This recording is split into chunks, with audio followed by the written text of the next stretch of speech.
Again, I've returned, but the fact that I still have like 3 tutorial missions that I haven't seen yet is kind of driving me nuts. Because it's like tutorial quests. 42 out of 46. How many more tutorials could we possibly have? How many?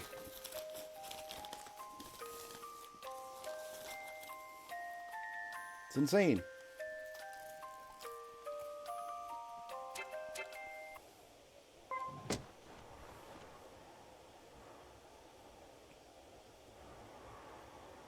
The nearby village struck by the Great Plague is not but a graveyard now.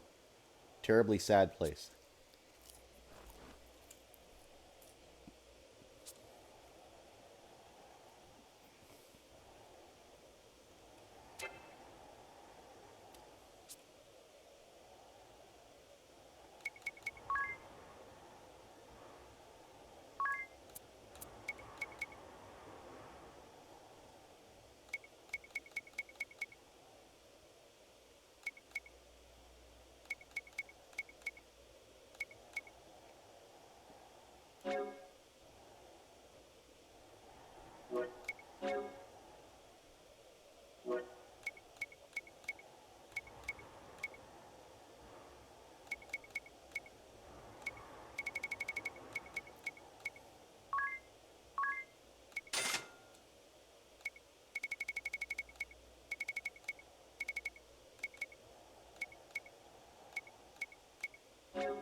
Lowers the brave attack rate of enemies by 10%.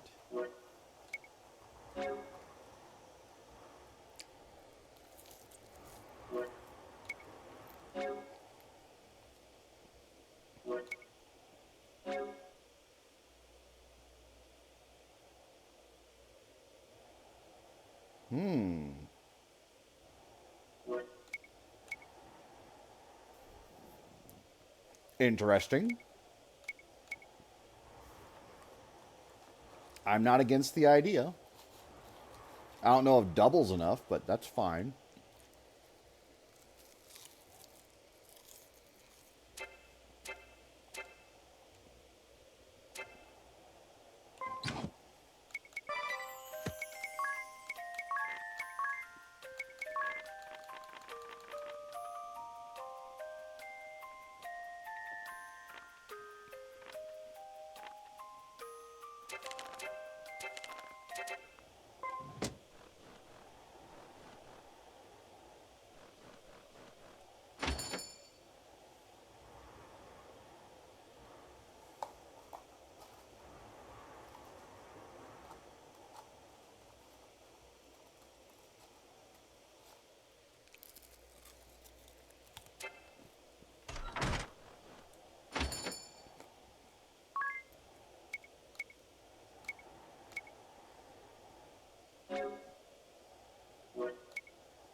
That's pretty good.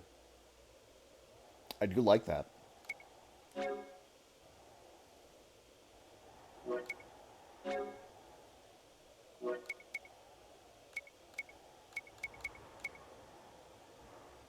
Oh man, we're cooking with circlets now?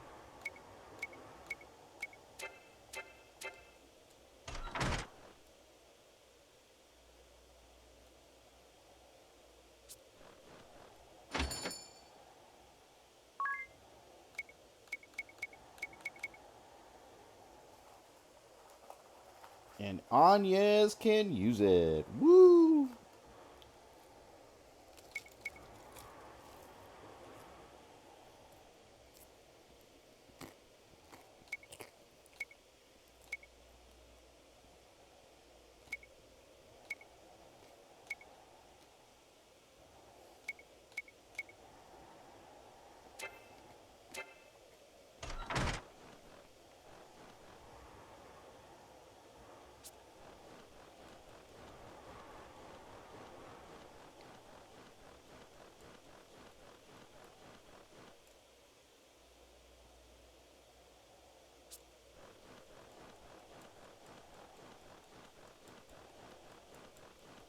So that man's going to end up killing his wife, is what it sounds like. Because if he cuts off the magic cables, like, the hospital's not going to function.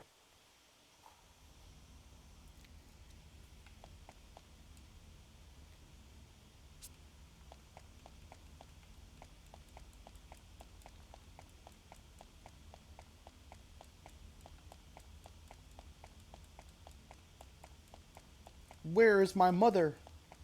Oh, Kasan, where are you?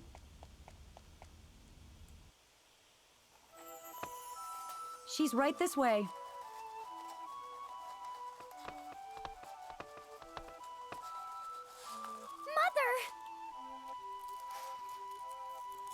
Why, Adia, when did you return?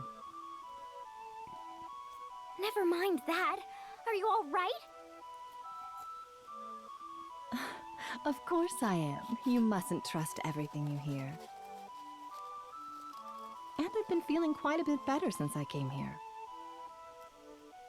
Yes, but... Well, aren't you going to introduce me? Oh, about that. You see,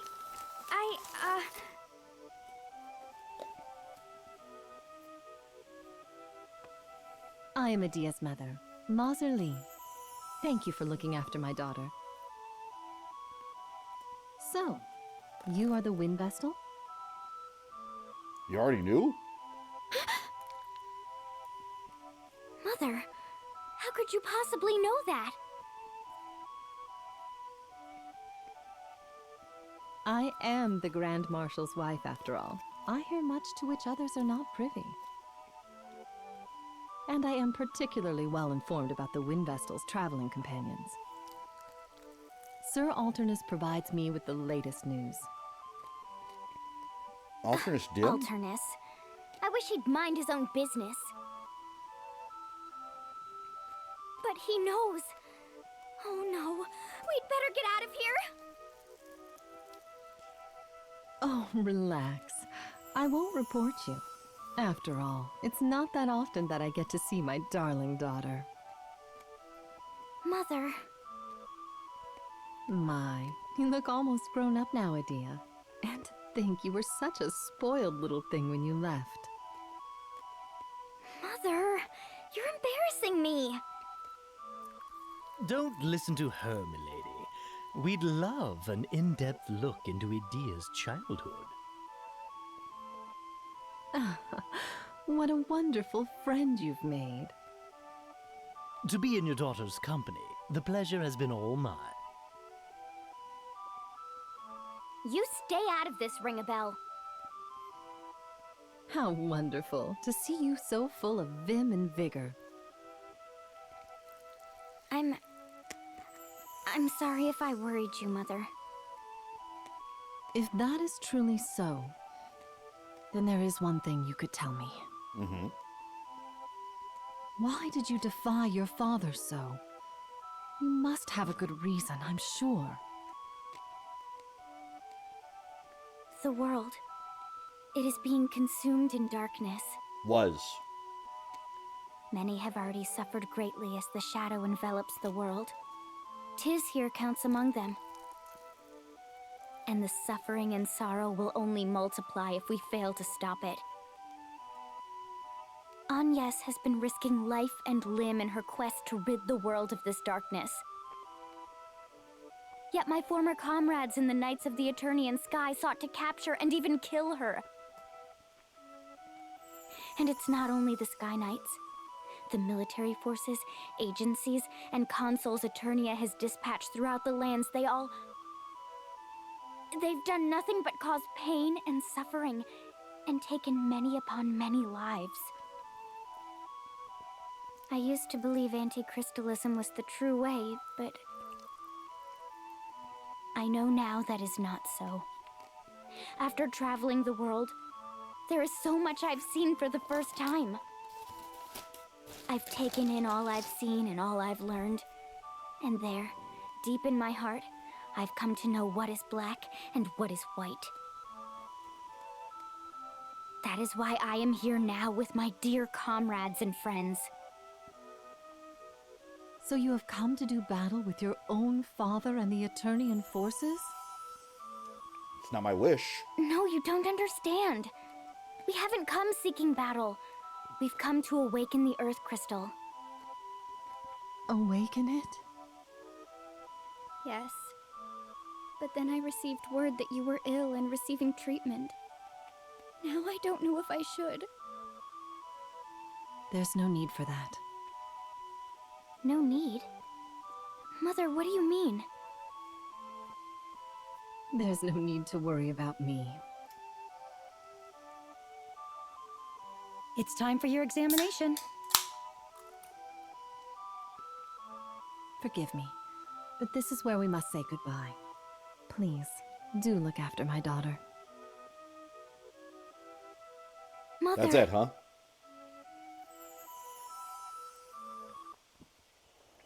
Idea, the white magic cables extend to that medical tower as well.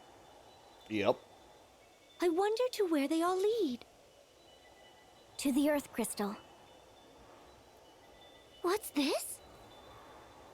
Eternia has advanced its medical arts by extracting the crystal's energy. My mother once suffered from a debilitating disease. Debilitating, I That she say. could speak with such vigor today is due to the Earth Crystal. But how could such a thing be possible? Even Vestals are incapable of extracting power directly from the crystals. It seems Eternian scholars long studied how to extract such power, and finally succeeded. But I know no more than that.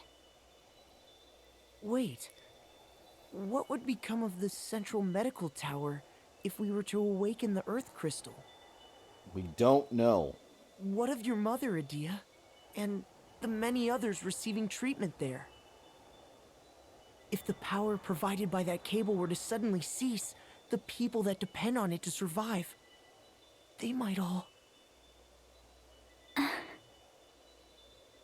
As a Vestal, I can only say that this white magic cable is a desecration upon the Earth Crystal. And yet... There are people whose lives depend on it? But only the Eternians benefit! I mean, not awakening the Earth Crystal is like... It's like abandoning the rest of the world to suffer darkness! It's not an easy choice, but we have to try! We can't let the whole world be covered in darkness! She's right. That's Orihime. The peace and tranquility that Eternia enjoys is built upon the tears of others the world over. And I shall not stand for it. That's why I'm here with you. And that's why you must awaken the Earth Crystal, Agnes. Yes! All right, then. I'm glad you understand. Now, to reach Everlast Tower, we must make our way through Eternian Central Command. There are 3 passages leading there from here in the city. We must pass through one of them. Do we get a choice? But be warned. My father has no doubt deployed an ironclad defense. Can I take all 3?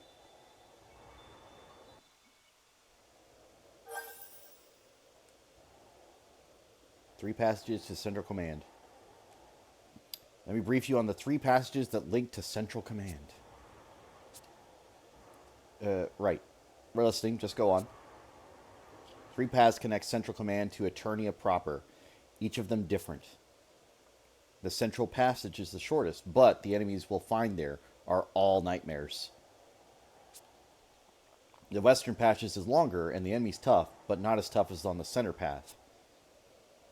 None of the guards along the East Path are very strong, but the distance is extremely long. There are no easy options here, but the choice is ours. What do we do? Ooh. So I take the short path, the mid path, or the long path. Chat, what are we thinking?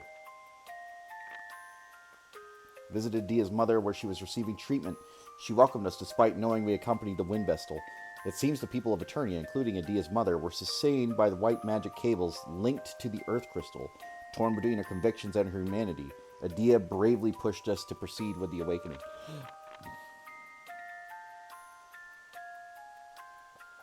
Life of Brave the Templar, a mother to Adia. She was born frail and fell ill when Adia was an infant. A 40-year-old woman from Eternia. She speaks kindly and openly with all and takes part in many charitable causes. She stays out of politics and is a good wife and mother to her family. Likes time with her family. Dislikes IV drips and her own frailty. Soon after arriving in Eternia, we learned from the old friend of Adia that the mother was ill, receiving treatment. We rushed to her side and were greeted as friends as her daughter, despite her recognizing the Vestal. Adia shared the details of our journey with her mother, who told us not to worry about her before leaving.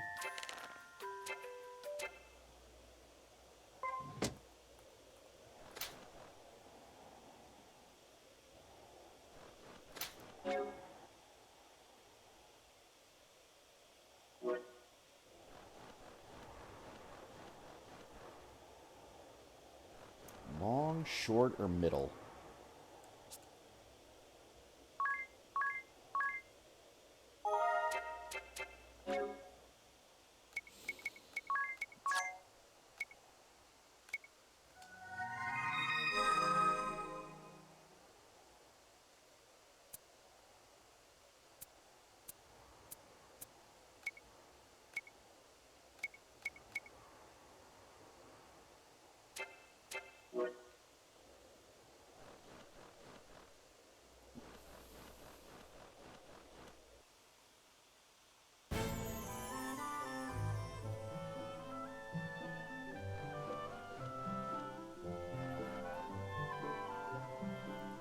Oh.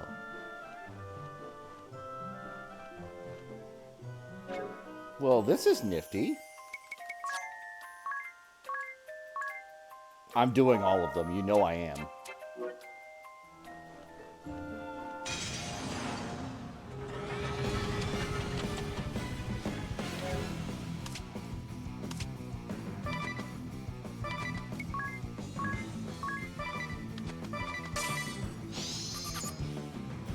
$90K.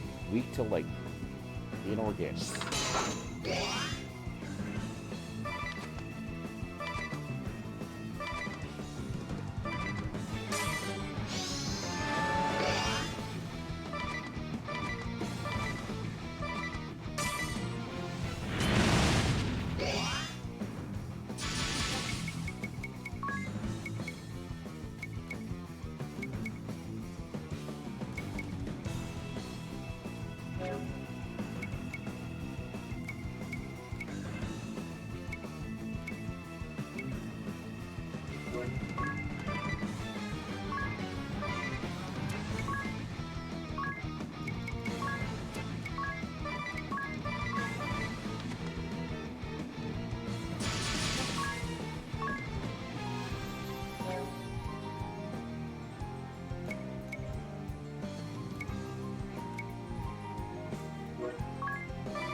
has only begun!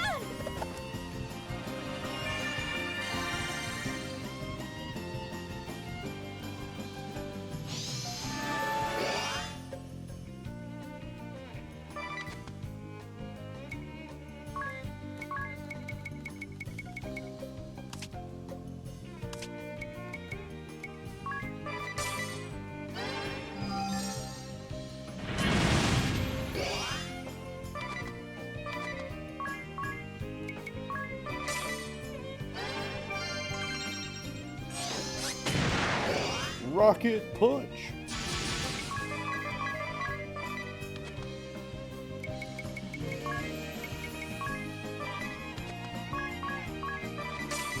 No holding back!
Woo!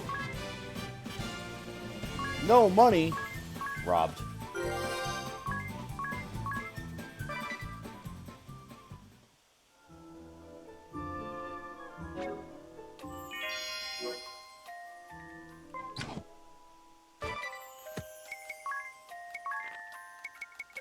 Now, was that supposed to be the tough one, or was that the medium one? New mechanical soldier guarding Eternia's central command. It retains rocket punch and limiter rescission, and adds optical camouflage to boost evasion. Except when I killed it.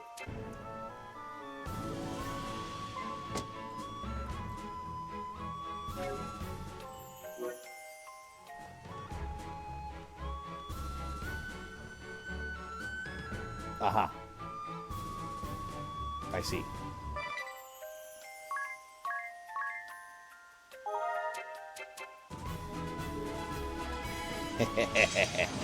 Sorry, evil.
I'm sorry, what?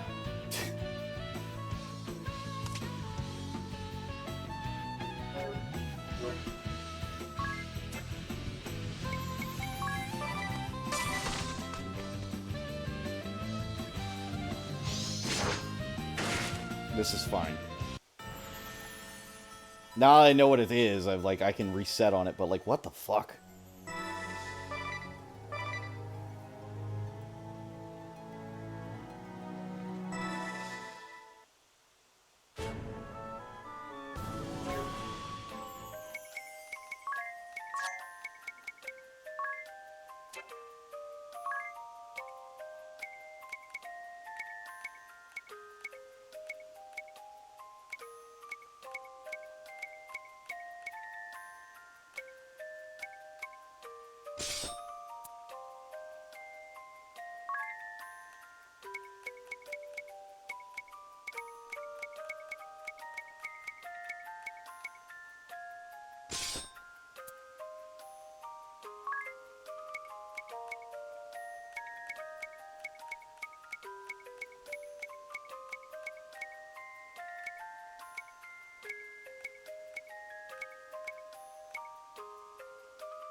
I want to see if this will work. I don't know why it would, but I want to see.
This has only begun!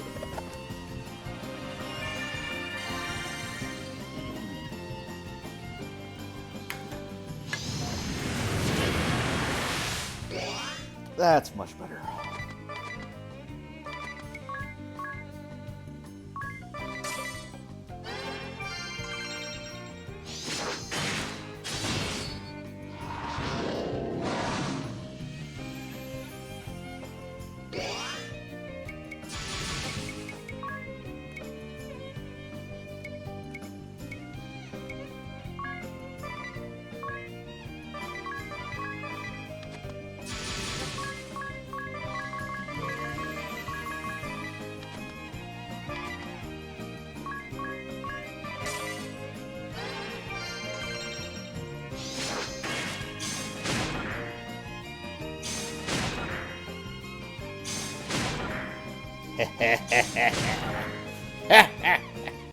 Say goodbye.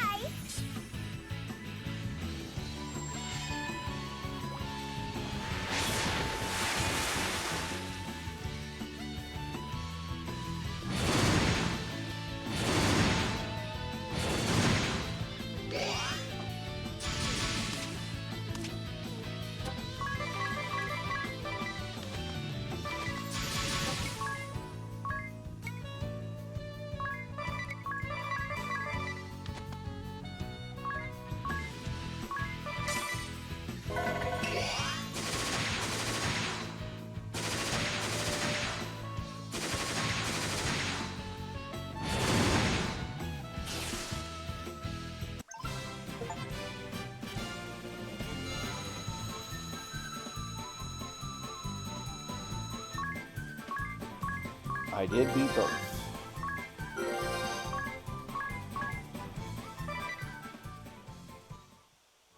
I did beat both.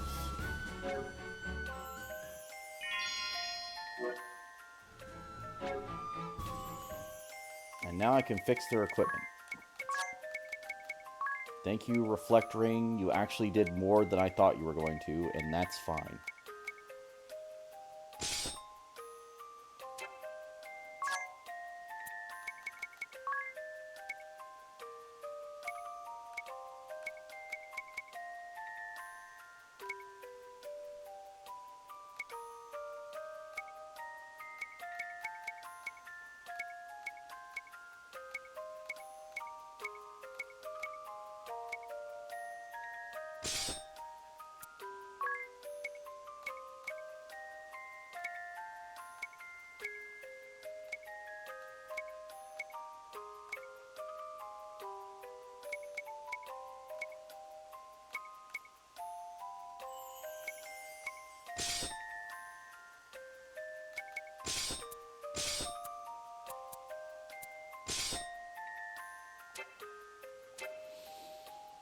Whew.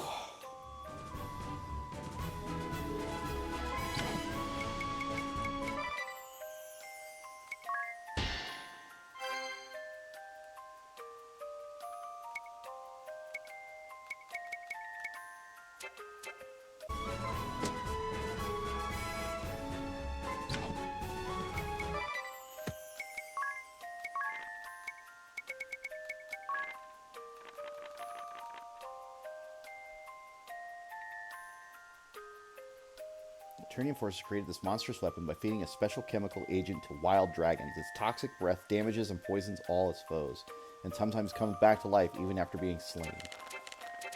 It did do that.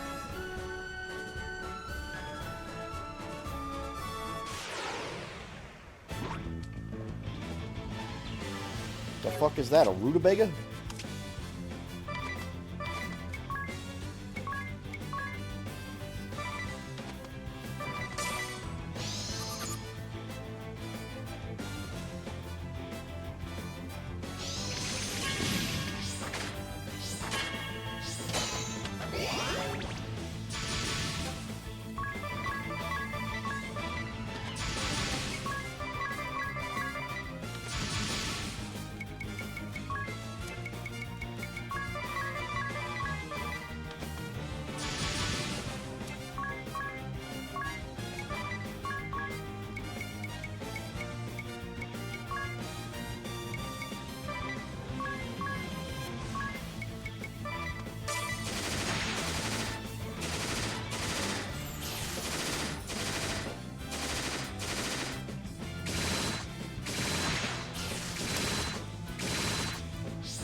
A lot of poison users in this one.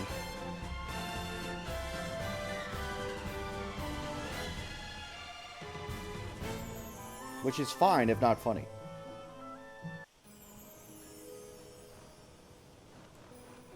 Also, I am buying magic. Because I can.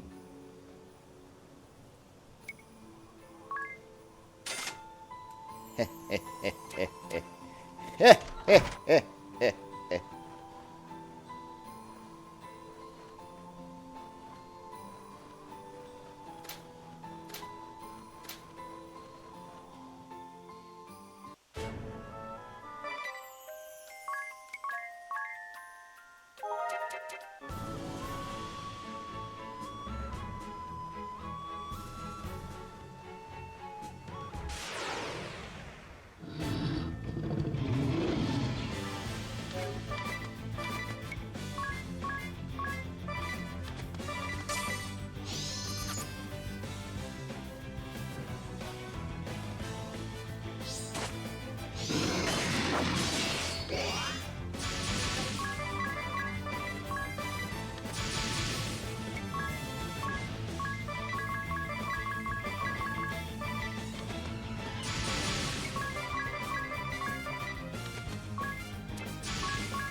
These are good farming enemies. I'm just going to say it now.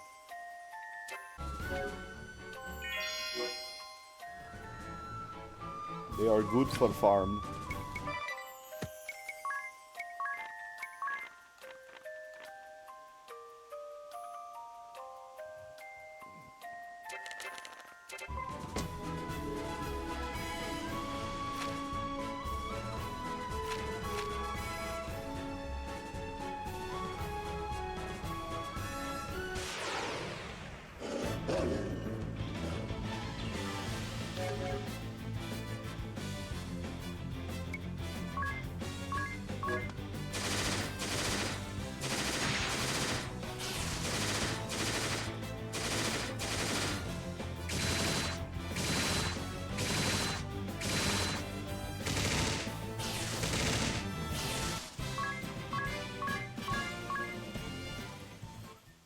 $112 job points per fight.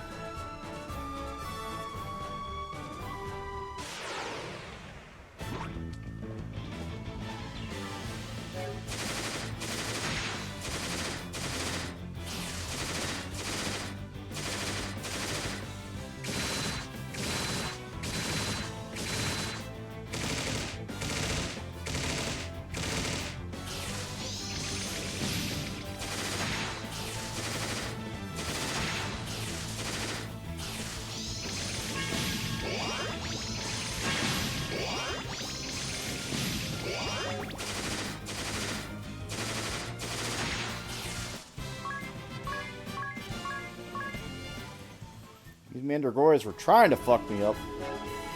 Trying. They didn't manage it, but they damn tried.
Think you're ready?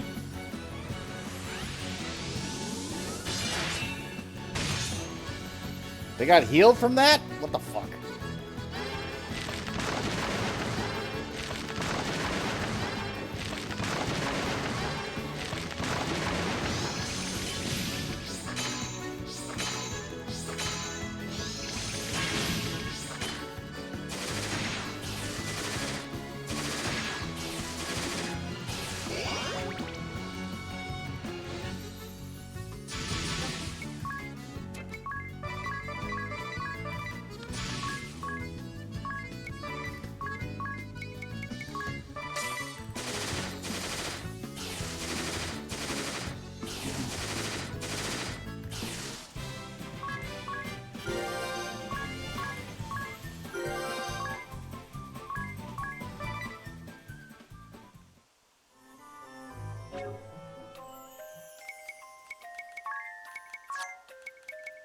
Why every motherfucker in here got poison, though?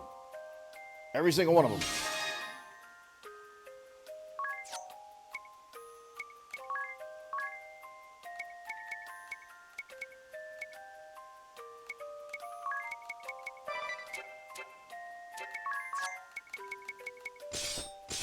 Still? Even now? Really?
Vampire castle? Sorry?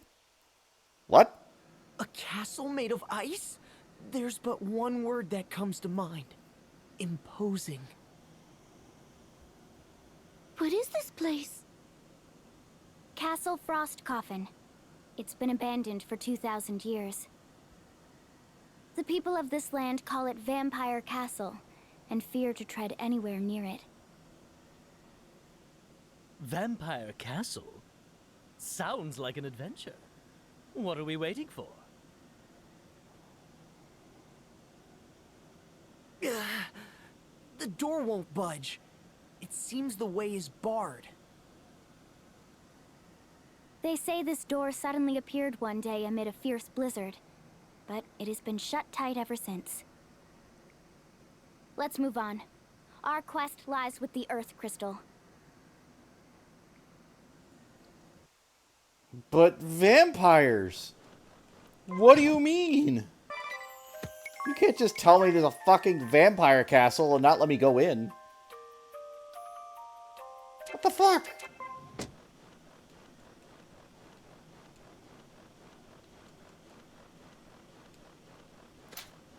That's effed.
The part that gets me is, like, again, like, half of the enemies on this list aren't even here yet. This horse-faced little demon serves as a familiar of the Eternium forces, using Thundaga, powerful black magic that can damage all its foes. Of course it can. Why would it not?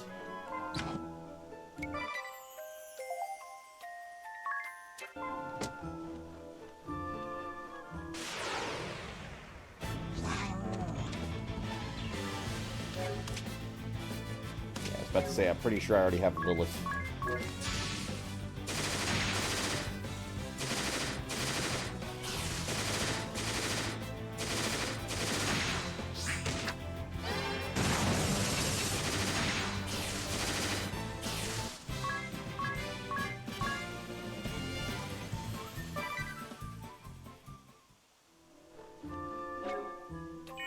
Good farming spot, though. Good fucking farming spot.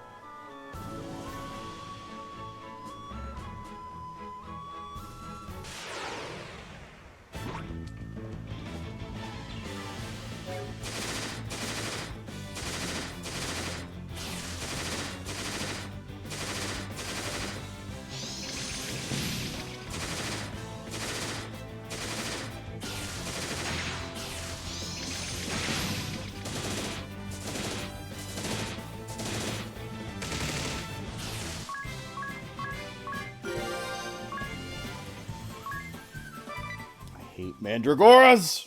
Hate them!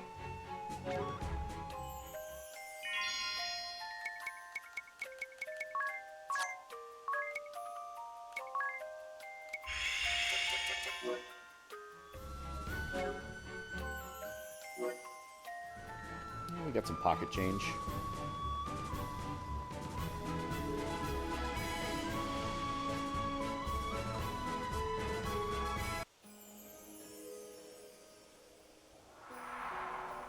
Gravemark Village. What is this place, Adia? A very good question.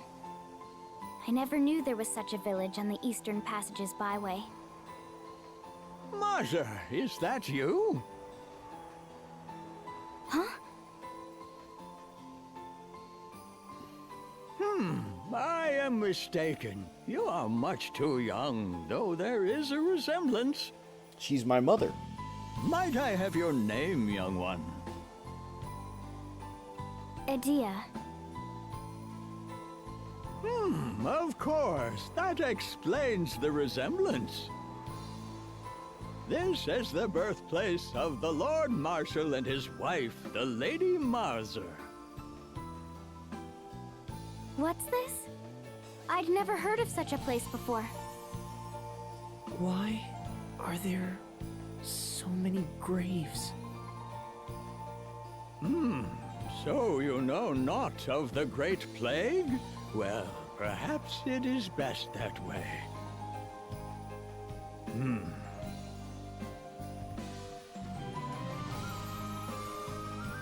Are you gonna explain, or you're just gonna, like, let it lie like that? Just come on.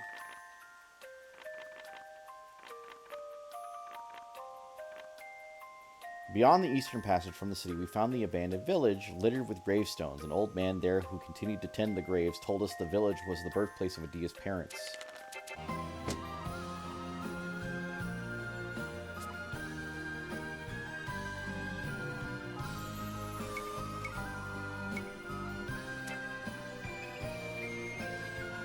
That's a fucking goat. Yes, perhaps. What is it? Adia, your mother and father were born right here in this village. Though they were 5 years apart, they were quite close, you know. They lived near each other, and their families got along quite well. It was as if they were brother and sister. Don't say that. Please don't put it like that. At age 18, your father left to enter an elite school in the city of Eternia. He was the great hope of the village, you know, and he did all in his power not to disappoint. He eventually graduated at the head of his class and made a name for himself in the city. The pride and joy of our village he was. It was 21 years ago when your father asked for your mother's hand in marriage. She just 19, and he but 24. So it was they began a new life together in this city of Eternia. It was the following year that the Great Plague struck our village, wiping out most of the residents.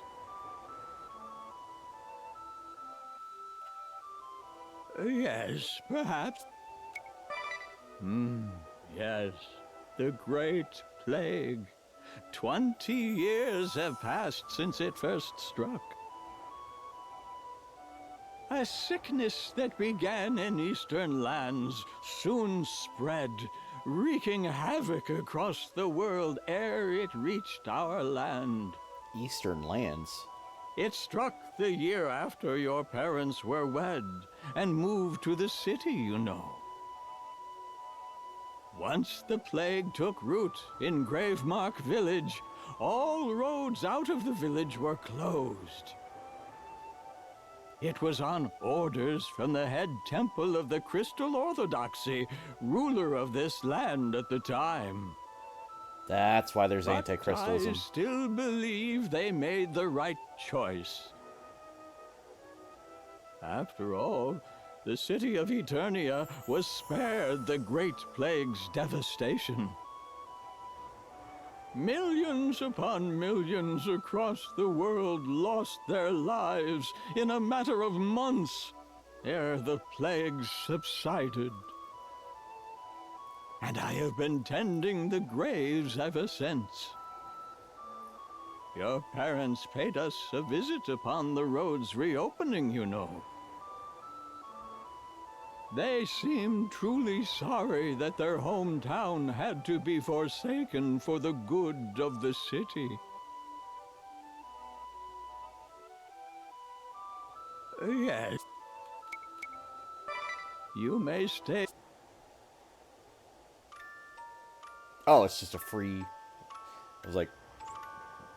I was assuming he was going to say no or something. That would have been funny. I'm afraid I cannot allow it. I'm a simple man in a simple shack.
Oh.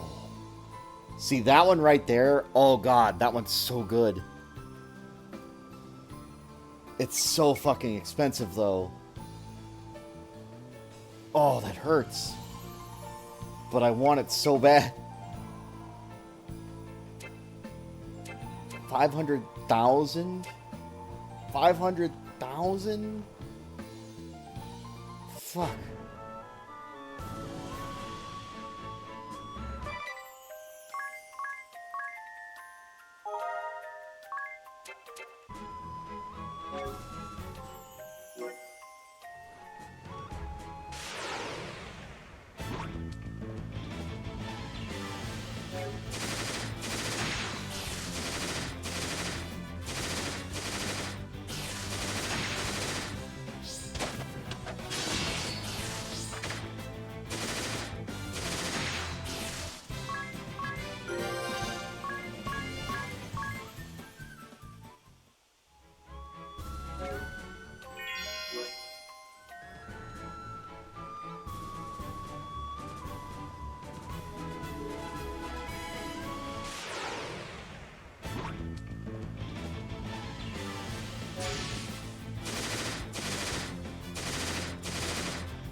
500,000.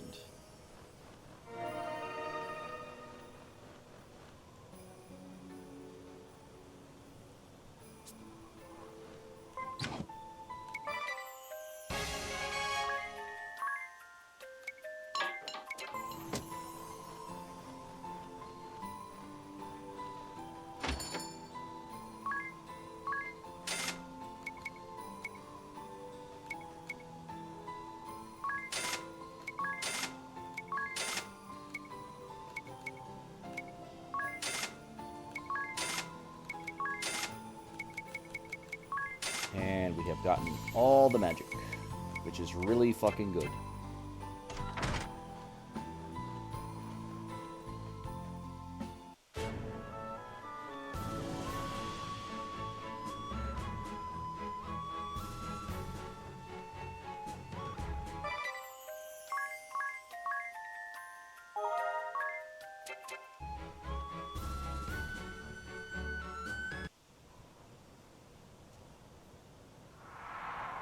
Eternian Central Command.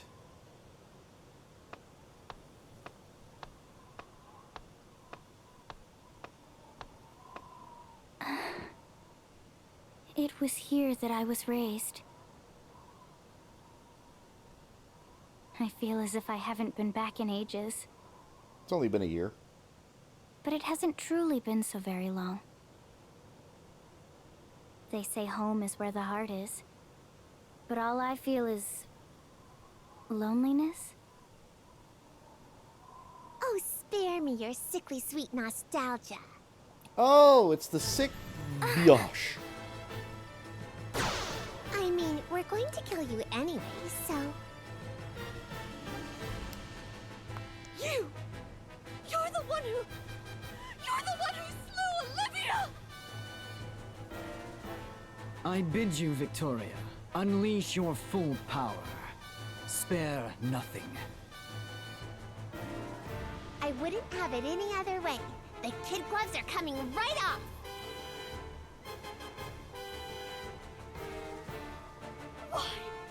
Why did you kill Olivia? Why? Let me think.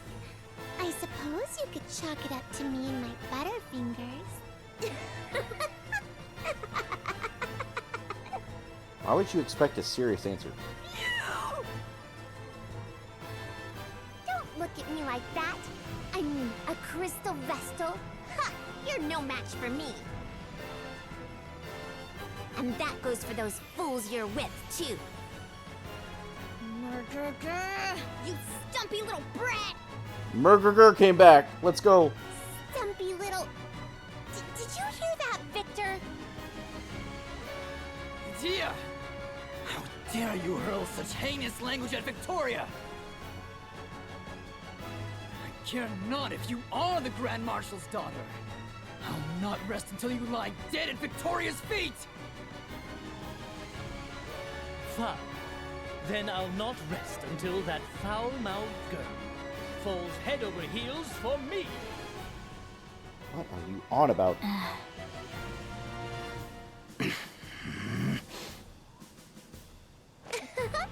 I'll have you know I'm in top form today. Now you'll see just how helpless you are before me. Uh-huh.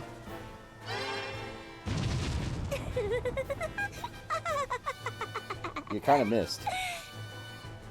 Not to... Go ahead and try and escape. I'm going to toy with you like a cat before I really sink my teeth into you. You missed. You're still missing. Not talking so big now, are you?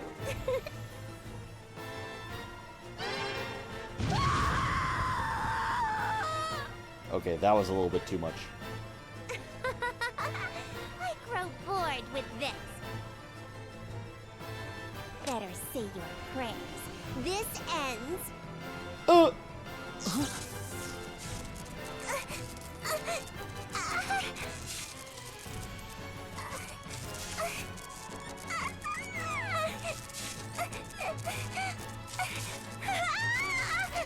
Blow up. It's happening again. Victoria! Victor, I...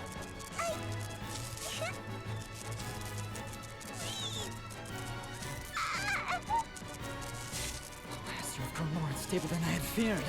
We must seek treatment at once. Hey, wait!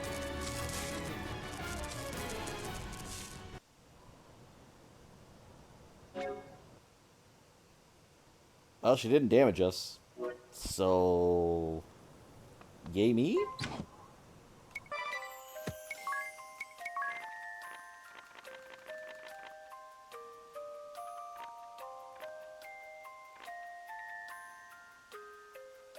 Central Command, deep in thought. We were ambushed by Victoria and Victor. They pelted us with fierce magic, and we were on the verge of annihilations. At the last minute, Victoria had another seizure, and they retreated to Central Command. Ambushed by Victor.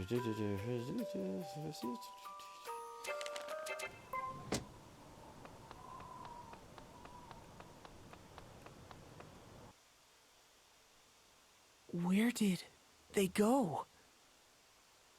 Victor spoke of getting treatment.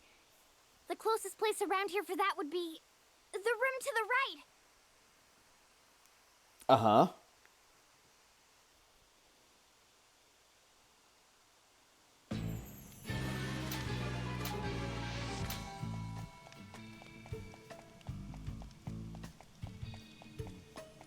Murgurger.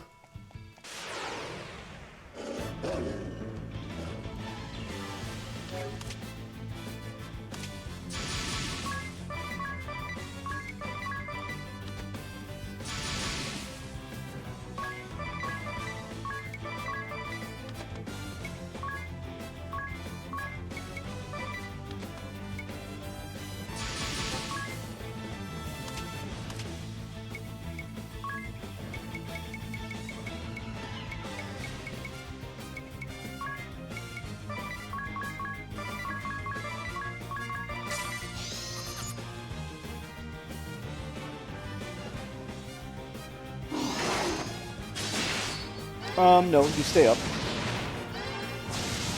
Have a good night, Indus. It's okay.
What?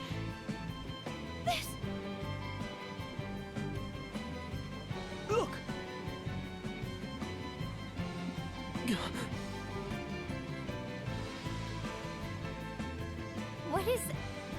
What is that?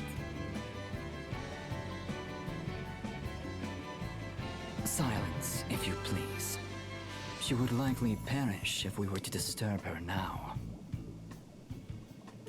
Victor Escort? What is the meaning of this? Escort. Who or what exactly is that child?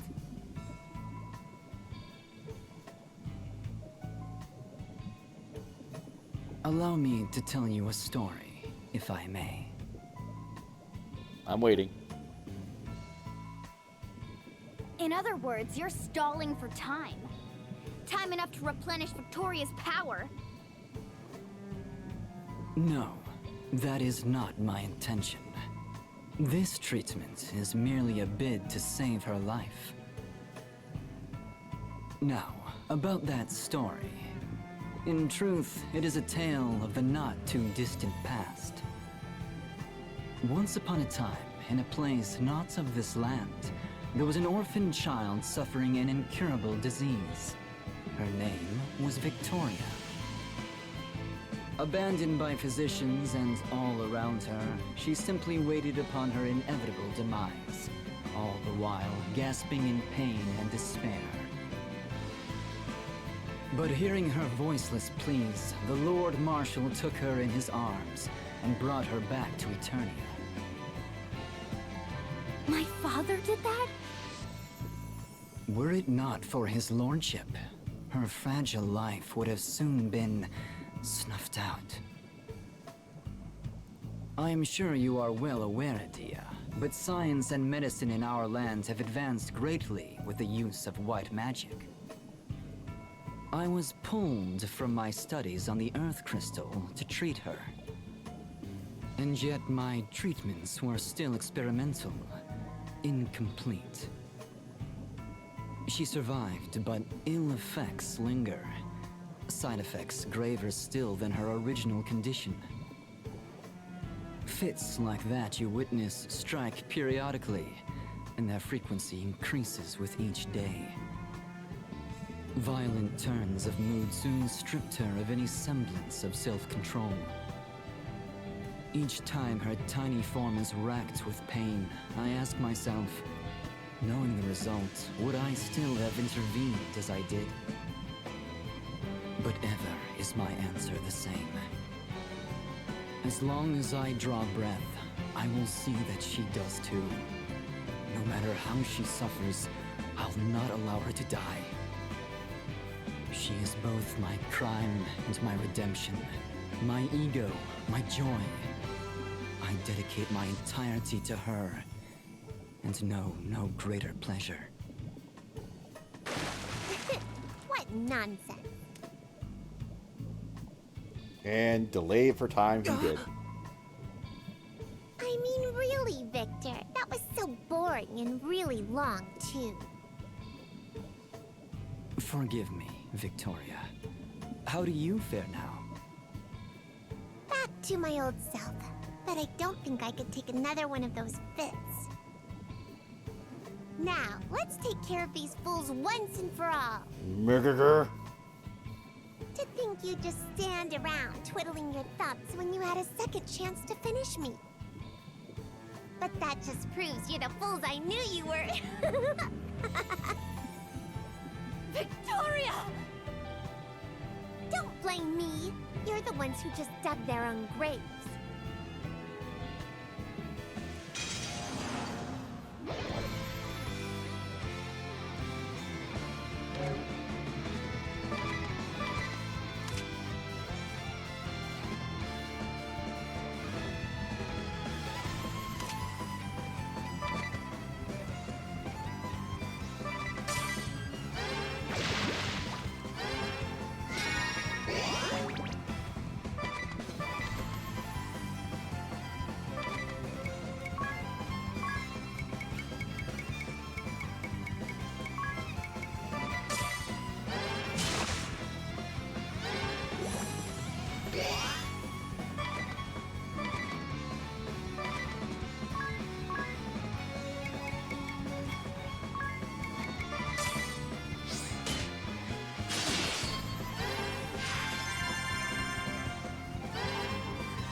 Don't fall for me now.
You, a mere vestal, dare hinder my every move. Your early years may be tragic indeed, but I cannot forgive what you've done! You stole the life of a dear friend from me! Vengeance? I can relate to that. I've no interest in the Grand Marshal's fancy ideas. But we do agree on one thing. The need to crush the orthodoxy. Total annihilation would be too easy on them. They'll all pay for what they did to me.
Get lost!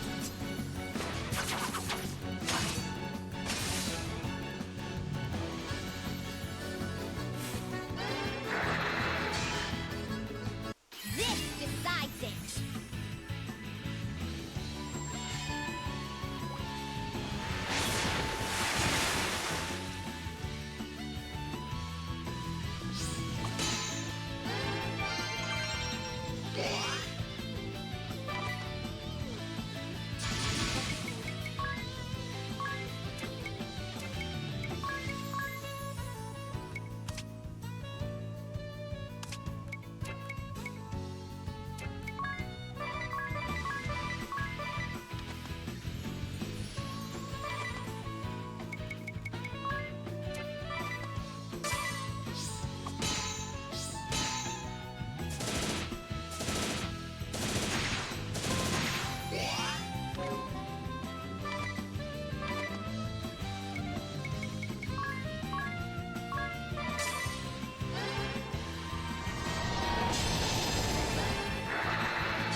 There we go. Whew.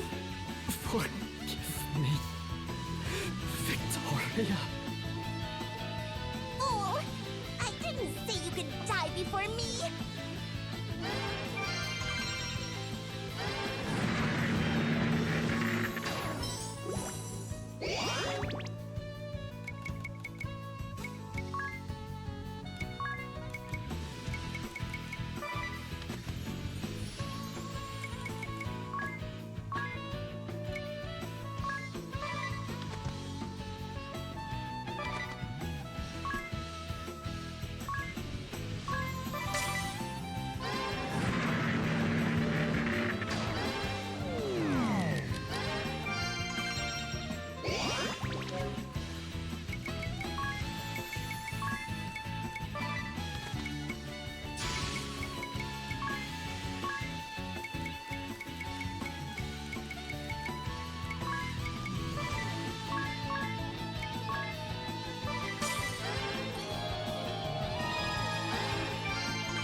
This bitch loves poison, damn it.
The crystal's blessing!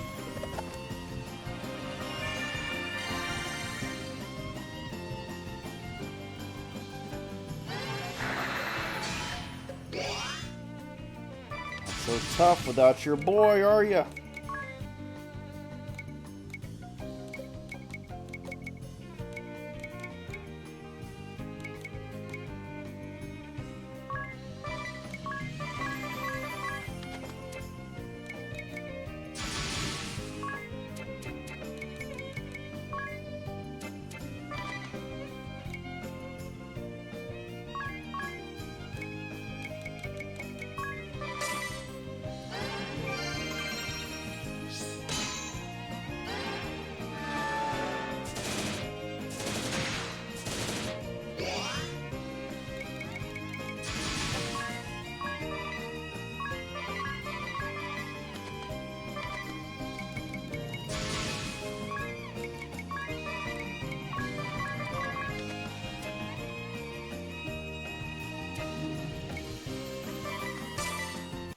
No holding back.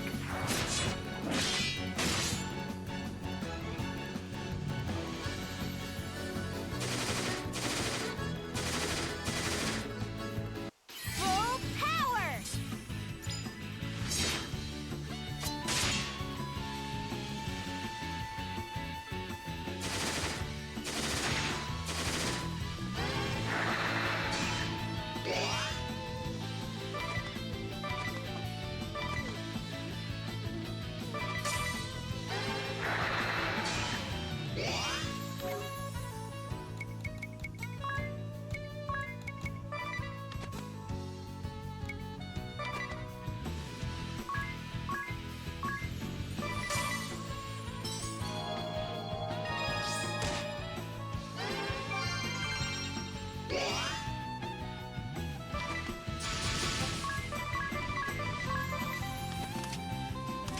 Yeah, she's getting desperate.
Possibly go on without Victor. Nope. Not that I was that fond of him, but I did need his treatments. Yeah, he did. It's better this way. Now I can finally die. Finally.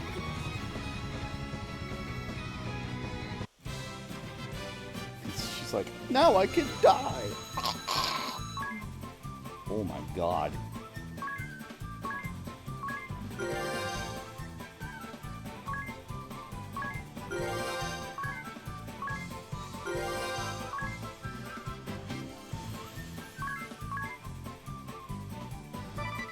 Amulet and force amulets. What does Doctor and Witch do? That's what I need to know. Arcanist.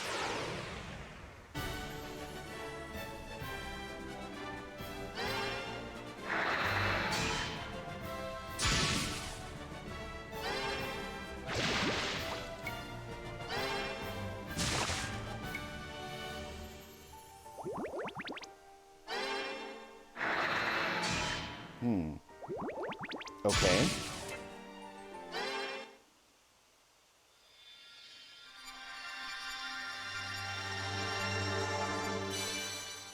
Spirit Master Asterisk.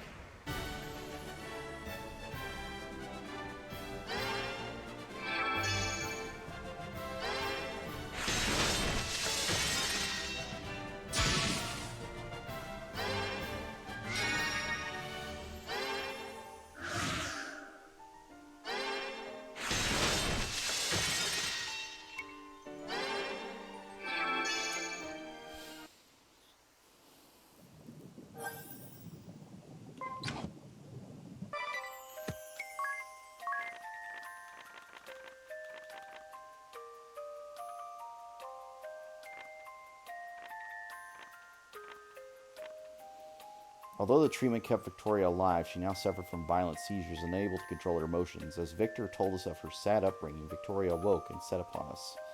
After a frenzied battle, we were able to defeat them both.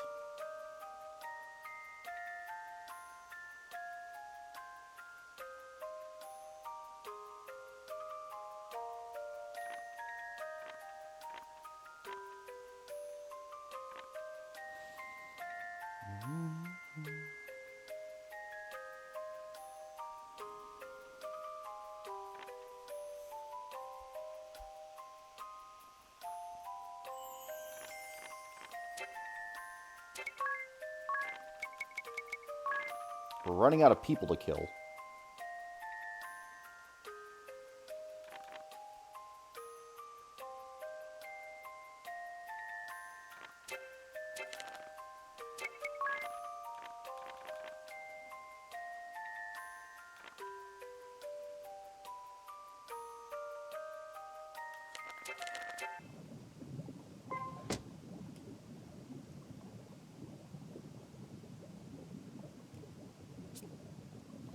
What's wrong, Anyez? Why did you stop? Wait, Adia, Anyez needs a moment. But we're almost at the Earth Crystal. We should hurry and awaken it. Everlast Towers is just ahead once we push through Central Command. Adia, my heart aches. I know what this must be like for you, and I am sorry. Anyez. Anyez, hurry. If we don't awaken that crystal, the whole world will get swallowed up in darkness. We didn't come this far just to stop now, did we? There's only one to go. Awaken the Earth Crystal, and it's all over. Let's go, Anyez. Together. The world is waiting for us to awaken this crystal. I know, I must go. I know, but... Right, everyone else in? I'll go. Of course, we're coming.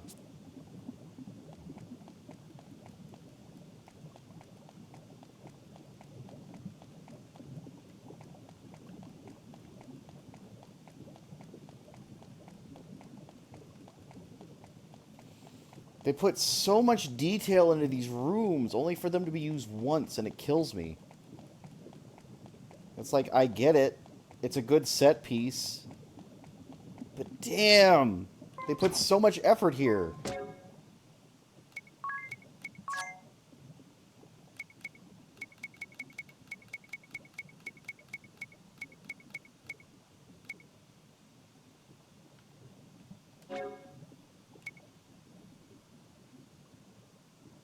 Oh.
Jesus Christ. For all eyes, the name is reduce BP by 1. Raise BP by 1. Oh my god.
That is such a weird condition, but okay.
You.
I do like complimenting jobs.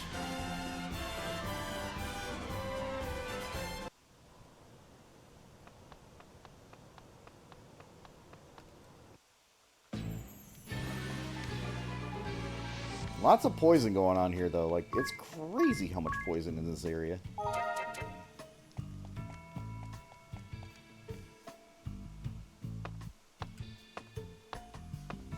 Hail, Nescient children of man.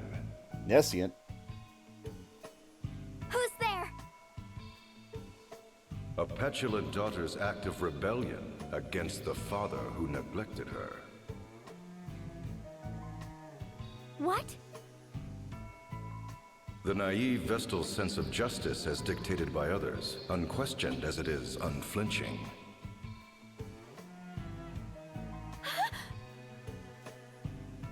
An orphaned existence, ignorant of himself and alone in this world.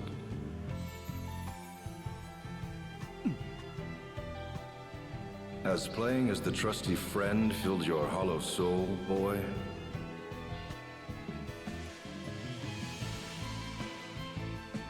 Show yourself! Not but children, all of you. What?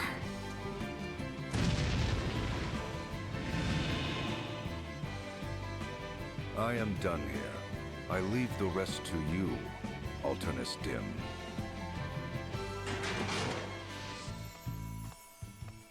Fucking Your vampire. cooperation is much appreciated.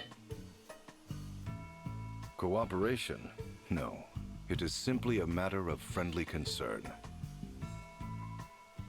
My interest lies in the Templars, the Grand Marshal's daughter. You may cast the remaining 3 into the dungeon, if you so wish. Whoa, whoa, whoa, whoa. Yes, my lord. You're not taking Adia from me. The 2 newest members of the Council of 6 have perished at the hands of the Vestal. 'Tis such a pity. I never had the chance to meet them.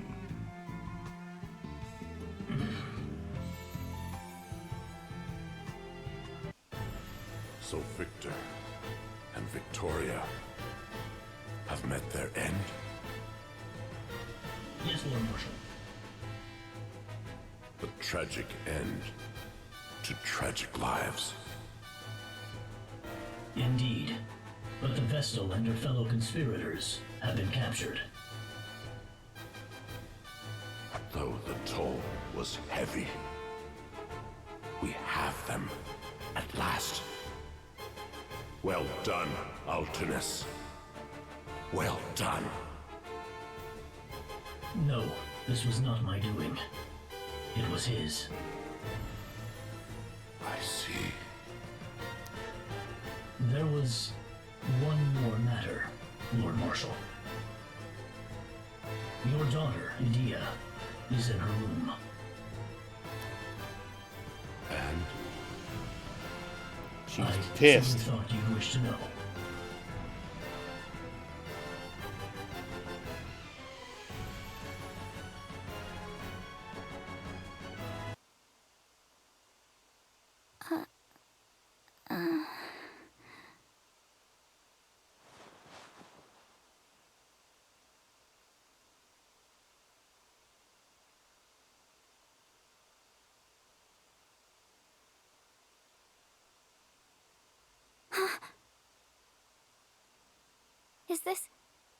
Is this my room?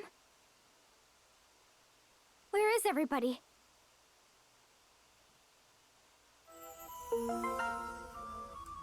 Let's go. Honestly, I'm okay with this. This is sick. She's one of my better equipped ones, thank God.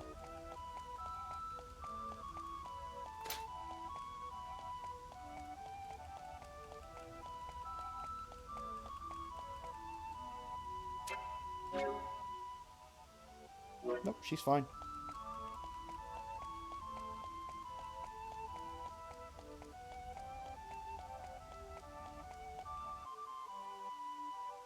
No, leave us. I simply wish to speak with my daughter. Now go.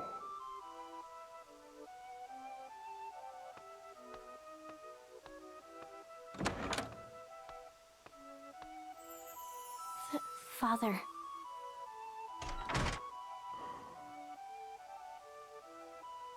You never learned to knock first, no matter how many times I asked. It seems like ages. What have you done with my friends? Where have you taken them? Your fellow conspirators are held in the dungeon. The dungeon? I'd feared that. So they yet live? As for the Wind Vestal, Agnes, what will you do with her? You'll bring ruin upon Eternia if you harm a hair on her head. you speak of ruin. It is you and your conspirators who nearly brought ruin upon this land. How? Crystalism is a cult, a tool for deceiving the masses. We can trust them with the crystals no longer. The Wind Vestal shall never again see the light of day. And should she persist with her uncooperative attitude, Then it's as I feared. You'll have her executed, though she was merely caught in a web spun of your selfish ideals. selfish, you say? Well, they are, aren't they? You send big men to chase down and capture one little girl. You wage war far and wide. You ravage nature. You bring suffering upon innocence. Are those your ideals, Father? What is it you're trying to do? Let's cut to the brass tacks. I don't understand. I just don't understand. I did not raise you to be such a shallow little fool. Father, why do you say such things? The Earth Crystal is now the last of the crystals here upon Luxendark to retain its normal state. All who seek to awaken the crystal whether the Vestal or my own flesh and blood, shall face the wrath of my blade! Explain! Are we 1v1ing? You shall remain here whilst you regain your senses. And just how long am I to be your prisoner? Until you realize the error of your ways! Talk no jutsu's not working if you don't talk.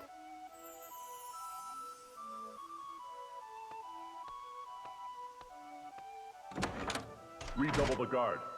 My daughter poses a graver threat than you might think.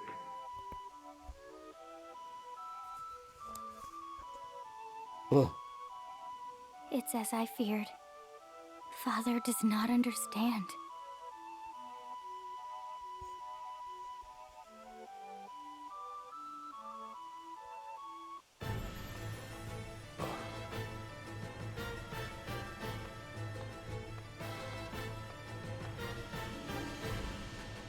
Lord DeRosso, Your Grace, what brings you here? It has been 15 years since you last ventured forth.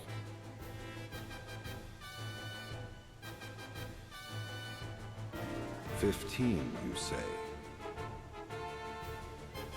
It brings me joy to see what a fine Grand Marshal you have become.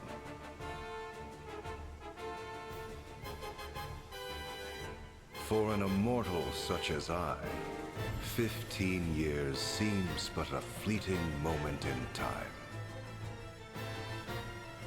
Do you recall that day? It was dreadfully cold by your reckoning, though just the sort of weather in which I delight. Upon ceding the head counselor's seat to you, I retired to my castle and partook of a goblet of steaming wine. And now 15 years have passed since you rid yourself of me by naming me Archduke. But I ask you, are you content?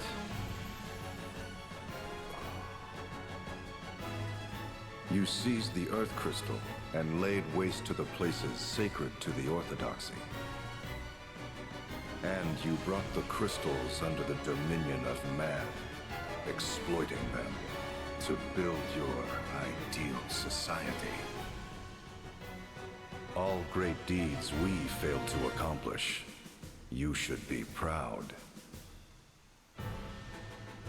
I did it not for pride. I would have you accept my words as true, for there is no veiled reproach therein.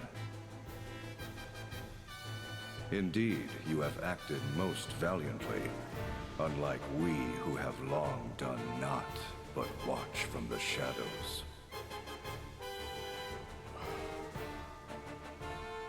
And yet, you have been too hasty, brave the Templar. I fear I do not share your urgency, for my life has spanned 2,400 years. But I understand the reasoning therein, and it is from such understanding that I say you have been too hasty. Though 15 years have passed, you have changed not one bit. However, if I might respond...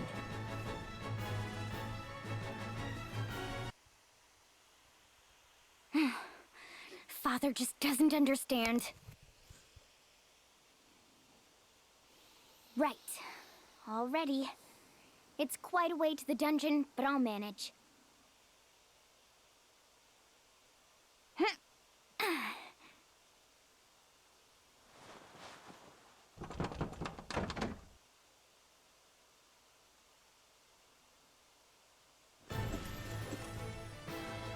Forgive me, Lord Marshal.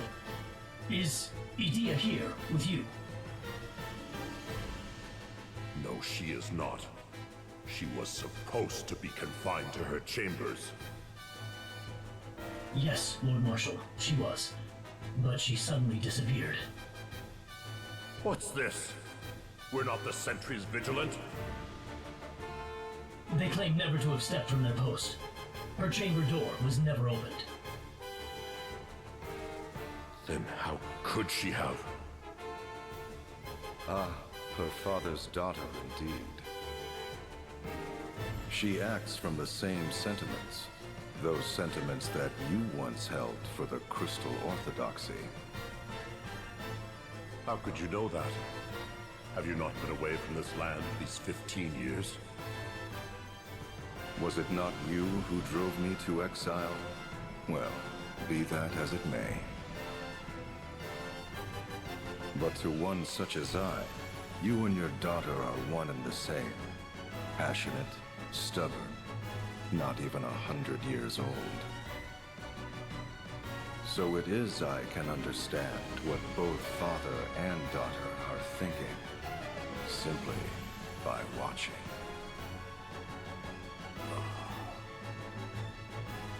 You ought try speaking with her, and listening too.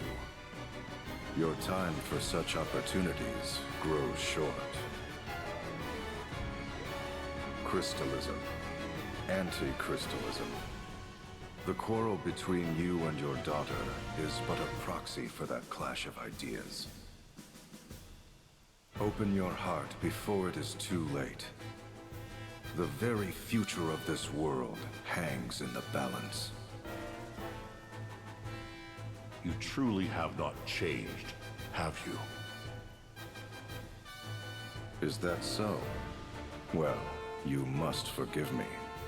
But lest you forget, it was you who appointed me Archduke.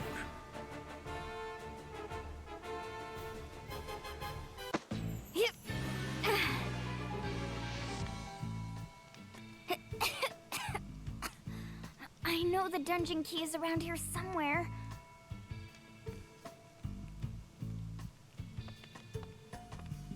Just lying on a table. Found it! Now to free everyone.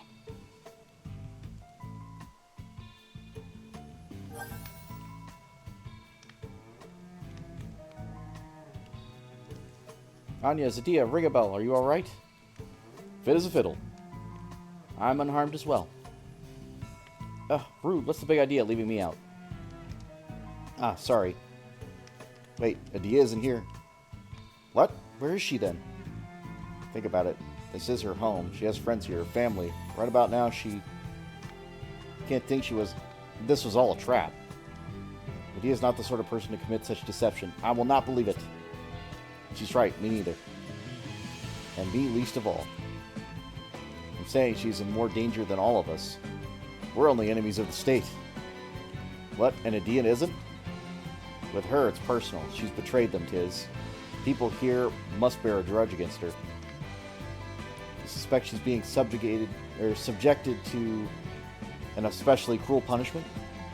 Think about your journal. What does it say? Anything about getting out of here? I'll have a look. No luck. Suppose even miraculous tomes have their limits. Then let us send Aerie as a scout. What? Aerie is a what now? You can pass between these bars. Please, go have a look around. Nice thinking, Agnes. She may be able to track down the cell keys. But what if someone sees me? You think I could just muscle through like you all? You see any muscle on me at all? If we remain here, we'll get no closer to the Earth Crystal. Or to Adia. At least see if she is being held here in the dungeons or not. Oh, fine. You want me to go, I'll go. Wouldn't want Adia harmed. Not that anyone cares what happens to me. Sniff. Thank you, Aerie. I should be praying to my pendant for your safe return. I expect I'll need it. Anyway, here goes nothing. Shh. Wait, I hear something. What did I do? Or what do I do? Someone's coming. I've got to hide. Got to hide. What's all that noise? I can hear you guys from outside. The voice. Adia! Sorry to keep you waiting. I found the keys to this place. I'm just glad to see you're safe.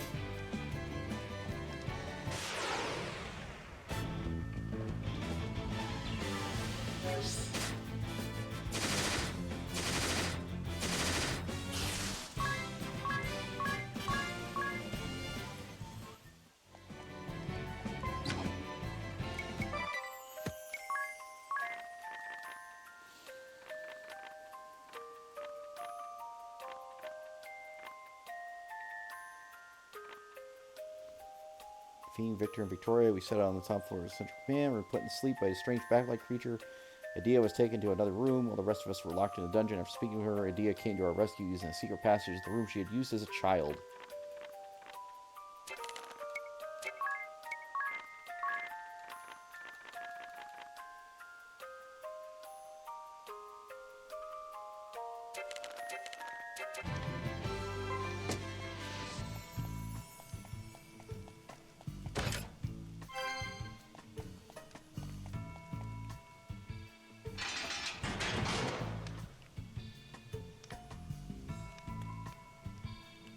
Are you all right, Ring a Bell? Why wouldn't I be? I mean, I knew you'd come. All I had to do was sit back and wait. And, well, here you are. I'm the luckiest man alive.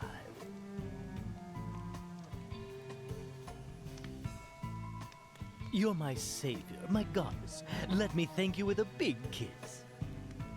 Punch him. Ring a Bell, are you coming or not? I can leave you here. Of course. Let's go.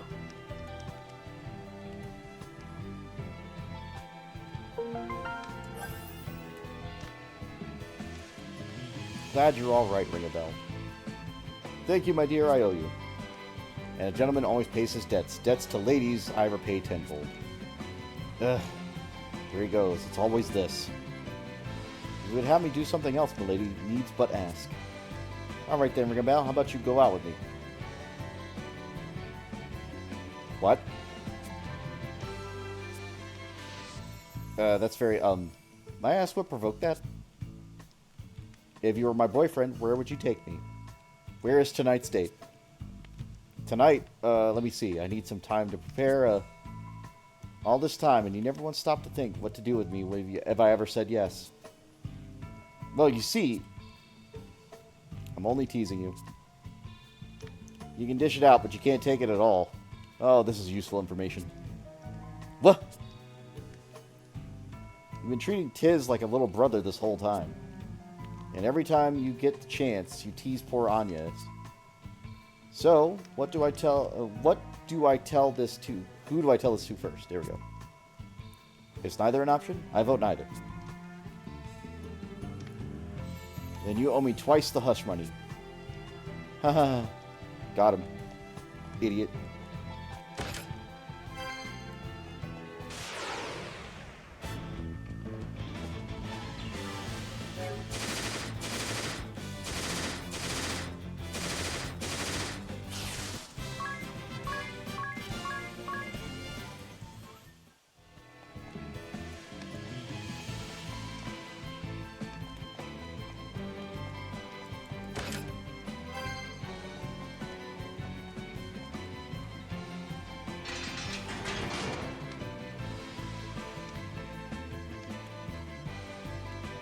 Thanks, Adia.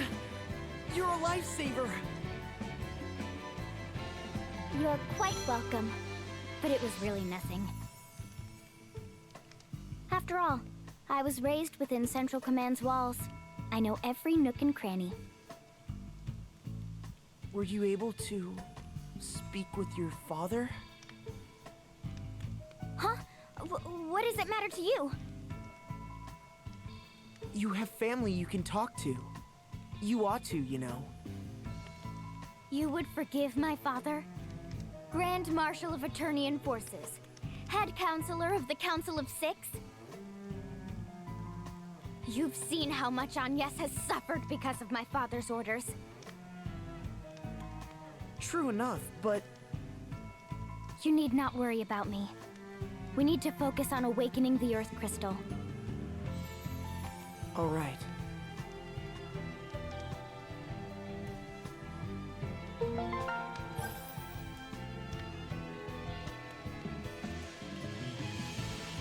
Thanks, I owe you one. Hey, Tiz. Tiz, how do you feel about Agnes? Be honest. Be honest.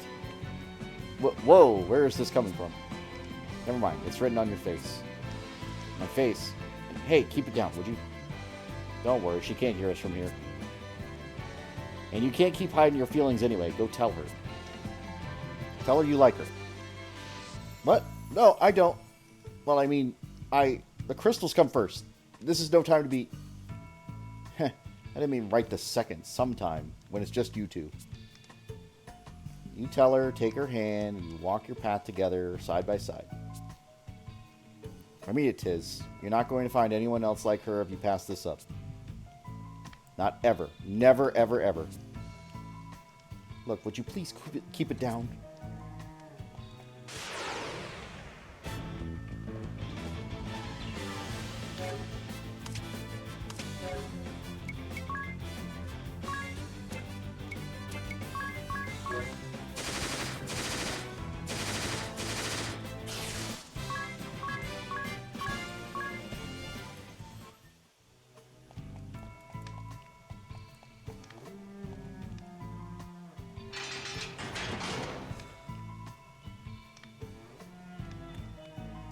Yes. Are you all right? I am. Now that you're here, Adia, I'm glad to see you're safe and sound too. Me? Well, the Eternian forces do view you as a traitor to your homeland. I feared they'd have some unspeakable punishment awaiting you. You needn't worry about that. My father is not so draconian as that. And yet, on second thought... He might very well be. At least no harm has come to you. I'd like to thank you too, Adia. You saved me from having to search this entire dungeon. Eri, do you think you could have carried this key around? You're so little after all. It does look really heavy. I'd rather not think about lugging that about. There's nothing to worry about now that I'm here. Well, I better lead the way. With your poor sense of direction, Agnes, who knows where we'd end up. Now hold on. My sense of direction has improved. At least somewhat. Isn't that simply a matter of having Eri and Tiz lead the way? Well, that may be, but... Don't take it so hard. Now come on, follow me! If you say so.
I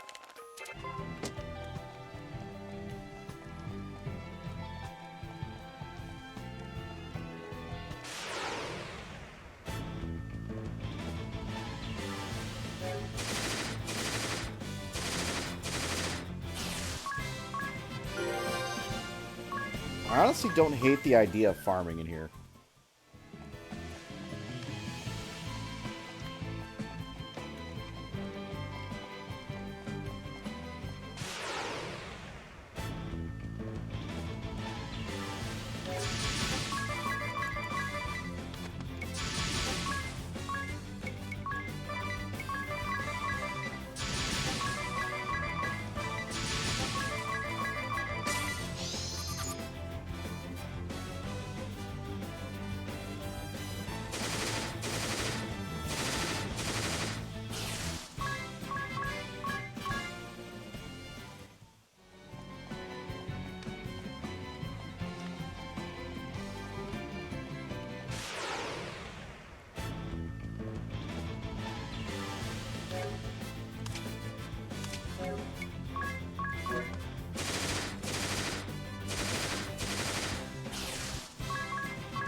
Imagine I just left one of them down there in the dungeon and just said, nah, I don't need you anymore.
Why are there just demons down in the dungeon?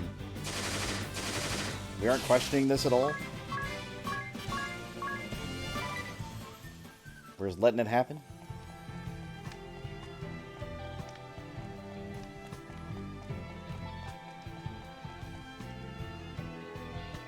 Now, if we can get through here, then...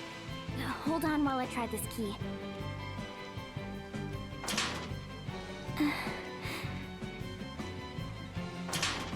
It won't open.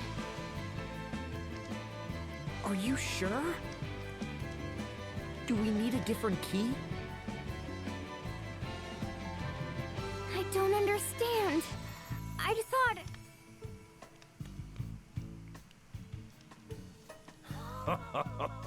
Little Edea, in a bit of a bind? Who's there?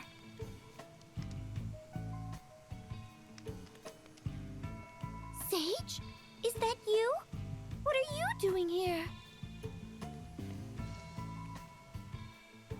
What is he doing here? What am I doing here? I could ask you the same. As for me, I'm right where I belong. Right where you... Yes, indeed. You see, I'm a founding member of the council that preceded the Duchy of Eternia. And that would make me your enemy. I don't... Then why did you make her garb? I've been sequestered in Yuliana Woods ever since that Templar Brave Lee seized power. But the fact remains, I still count among the members of the Council of Six. You were acquainted with my father? Then you must have known who I am. Why didn't you say so, you miserable old Lex? I saw little need, being that I was in seclusion and no longer attending the council. This cannot be. You are a trusted friend to us. A teacher-like figure who rendered aid. And to now hear you say you serve Eternia? The people who killed the Earth Vestal, the Fire Vestal, Olivia! I don't understand. Who are you, really? Who indeed? I am but an outsider looking in. What do you want with us? An old friend has risen from a long slumber, so I came to see him. While I was here, I thought I would deliver a warning. A warning? Then you yet serve the Duchy's forces, and mean to stand against us? You are not entirely wrong there.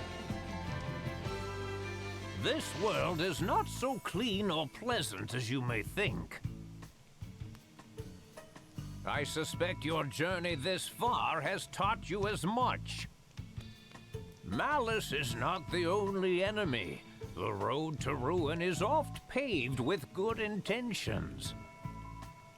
With action comes consequence. The joy of some may be the misery of others. To decide one way is to abandon the other. Knowing this, will you continue upon your chosen road? You haven't explained anything! Stop me. You mean us? Right. Us. We've come so far together. Is that so? Well then. Have the courage to think and act on your own. Those words. Have the courage to disobey. Well now, you do remember. Sage. Step back.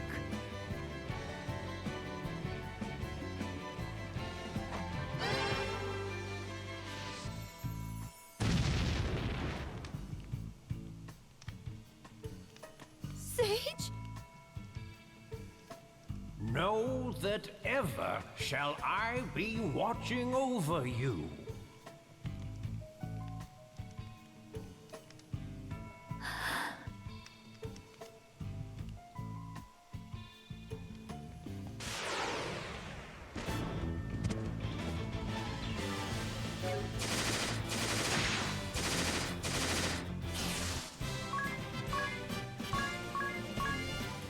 It just doesn't make sense, though, because, like, if he's trying to stop us, and he's truly evil, why would he have ever given us the Vestal garb? Ever.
Is this Alternus dim now?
Oh!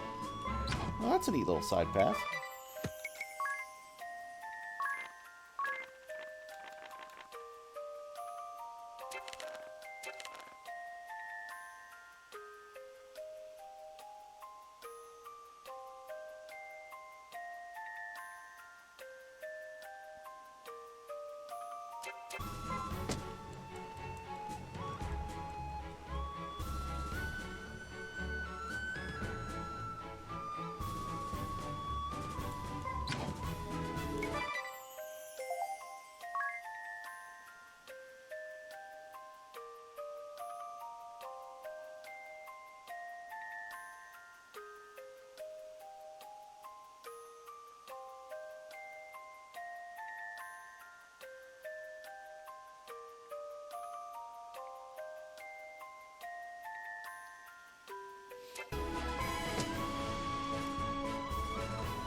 Why does that side path exist? Is it just for the ship?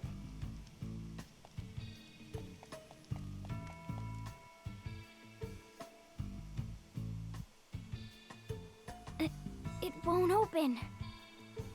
But I should have expected as much for the crystal's last line of defense. My father must have the key.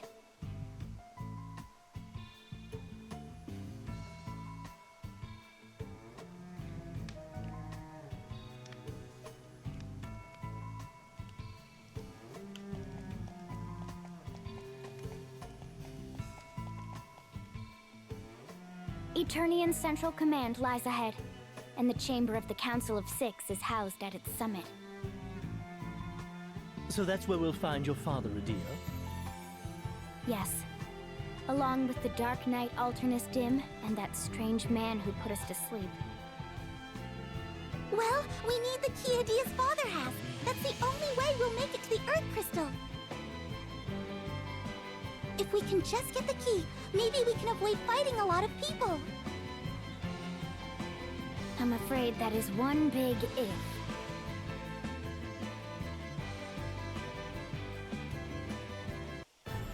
Lord Marshal, the gate to the dungeon was utterly destroyed. Utterly. But why would Juliana assist in the Wind Vestal's escape? The capricious old fool. I cannot fathom his thoughts. But that the two appear now after 15 years. It's as if they have come to gloat over my demise. Lord Marshal, I'm afraid I don't understand. It is unlike you to utter such bleak words. Victor and Victoria are defeated, and we no longer receive word from our squads deployed abroad. Those two grandsires said their piece ere going into hiding again. All that remains now of the Council of Six are you and I, Alternus. I shall not concede defeat.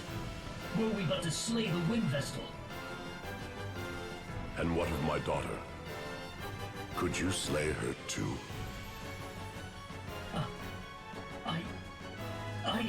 Nope. Hear me, Dark Knight Alternus Dim. I would have you escape while you still may. Your Lordship, I must protest. Am I such a burden to be sent away so?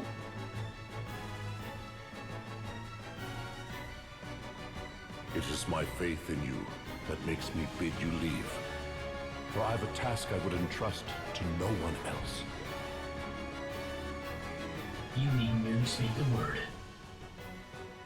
The time has come for me to share my true aim in restoring the Duchy of Eternia and reveal the secret borne by its predecessor. Until now, only I and those two grandsires were privy to such knowledge.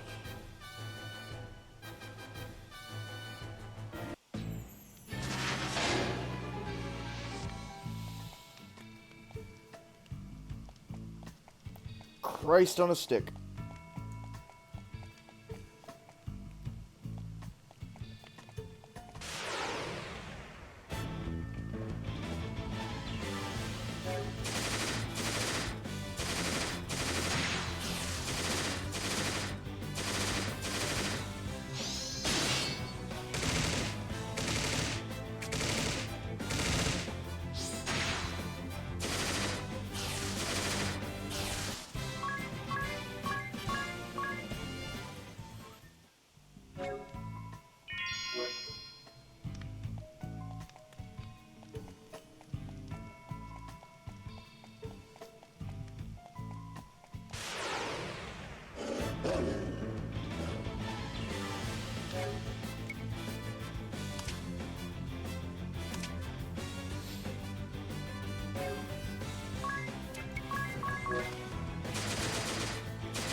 I think the funniest thing about all this is I haven't really upgraded my armor in, like, forever.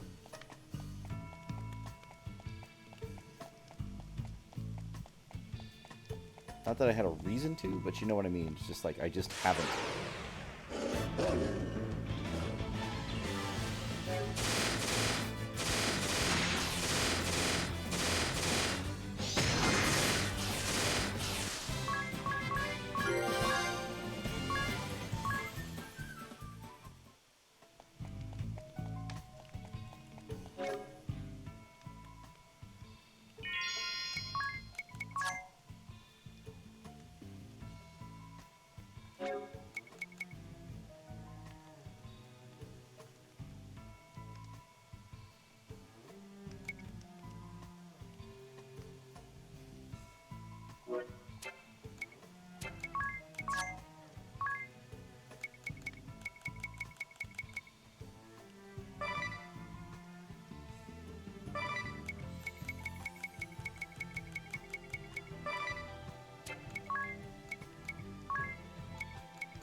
I think I've got double stacked of that. I think it just activates naturally.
Getting more dangerous.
This is the room where I grew up.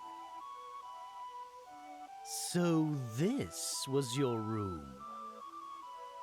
Hey, ring a bell. Let a girl keep some privacy. Where's the fun in that? This place must be full of memories. I can almost taste them. I don't have any memories, least any I can recall. So forgive me if I wax a little sentimental here. They say you can tell a person by their room. And all I can say is, What a fine room you have here. Thank you. Hey, isn't that a picture of you, Adia? You look so young. Oh, how embarrassing. Let's pretend you didn't see that. Here's one with your entire family. Oh, I'd forgotten about that. The one on the wall? Seeing this picture leaves no doubt of the depth of your father's love for his daughter. If by love you mean exasperation, you may be right. Are you truly prepared to battle your own father? That would seem to be my destiny. You could say I truly am my father's daughter. We are both of a mind that shan't ever waver once we decide upon something. To go against one willing to die for his beliefs calls for steely resolve. That is why It doesn't have to be this way. How so? It serves no purpose to abandon dialogue from the start. Not while you are both here to talk. I will consider it.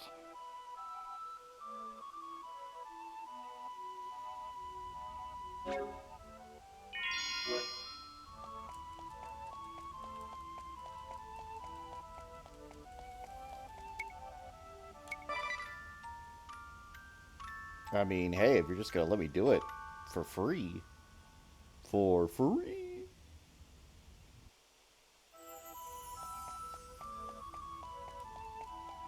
She dropped like 18 billion floors to get from here down to the dungeon. That's crazy.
I'm not even mad. I'm not even mad.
Orthodoxy's Bane.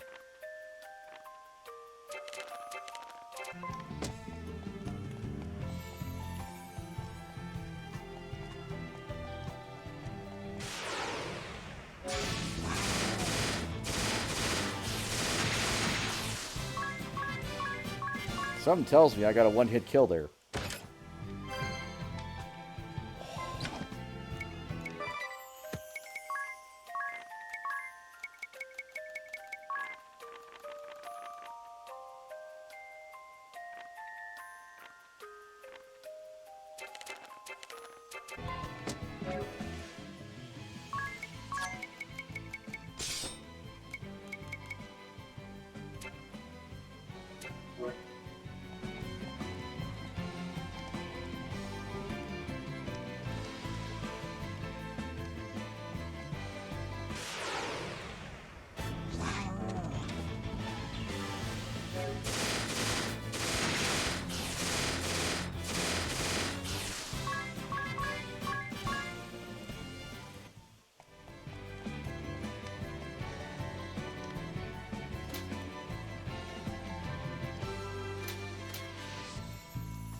But that cannot be. How could such a secret be behind the crystals? It's not for us to question the truth. I will see that the Vestal and her followers are stopped here. And you, I would have you prepare for the worst. The Pillar of Light will appear somewhere in this world. You must find it, Alternus. And you must be victorious.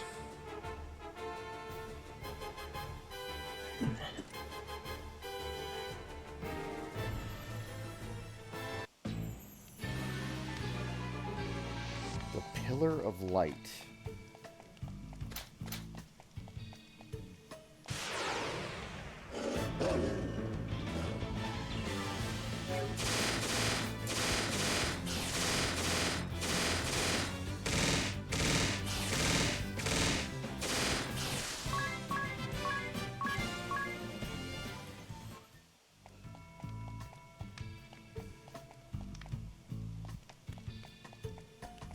They make it sound like something is going to populate or explode out of somewhere. Which is weird because we don't know a lot about Aerie, but if Aerie turns out to be evil, that's going to be a little weird.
We're getting some, like, really good weapons, though.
Well,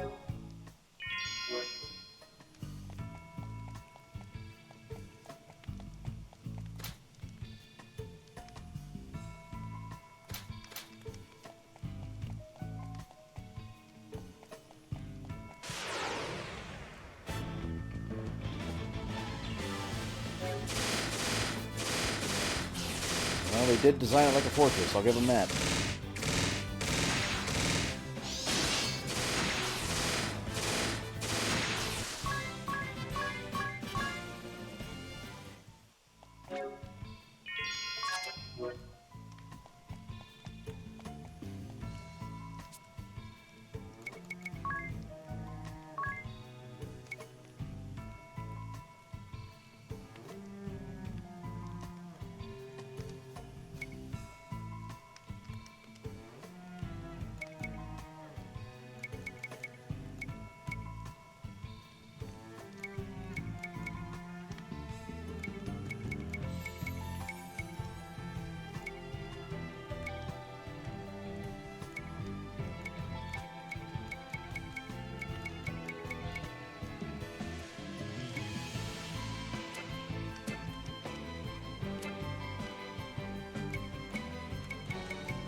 Father.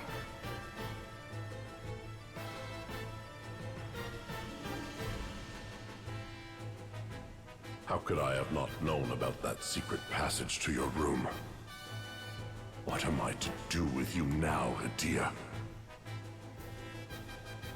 Well, I've been using it almost as long as I could walk. It's come in handy more than once. I see. Listen, Father. The truth is... well...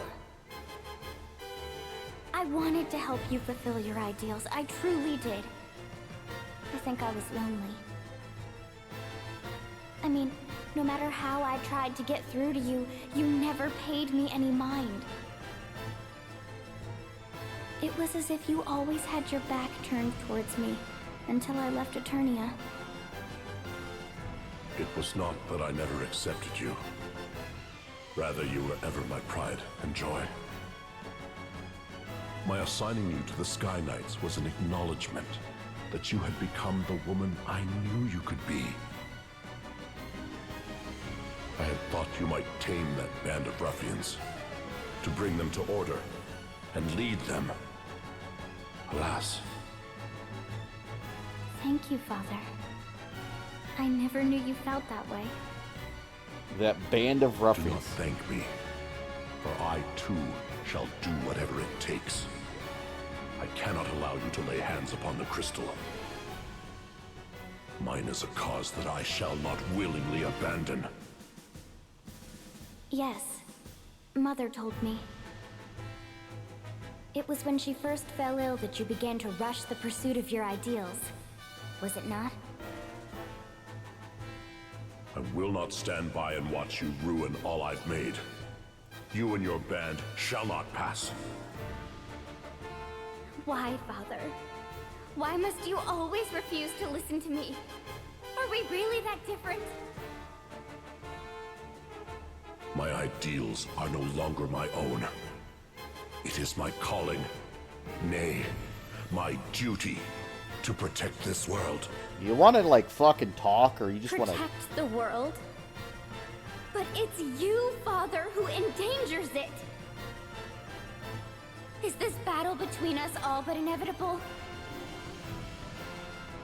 I came here knowing that mere words could never bend your will, and yet... You've come this far, only to spout such sickly sweet sentiments. You disappoint me. Blood and steel are the final resort between those unwilling to concede their beliefs. I am Brave Lee. The Templar, Grand Marshal of Eternia. Prepare for battle!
shall not pass.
Descend now!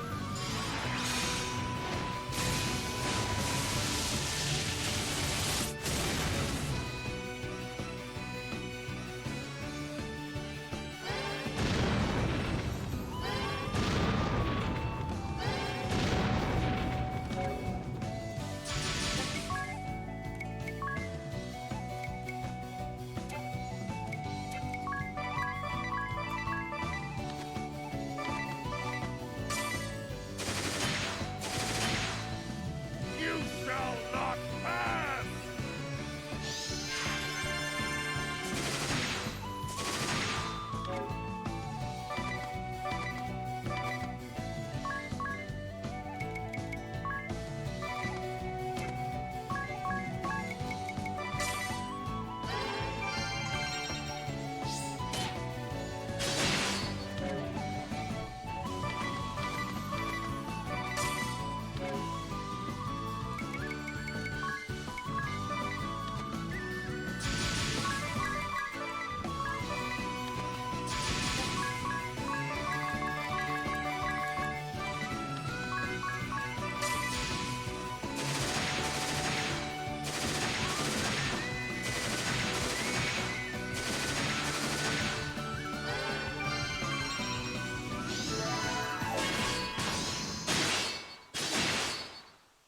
Ready to fly?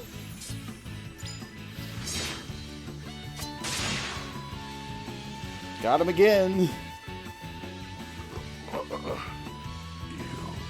have grown strong, my daughter.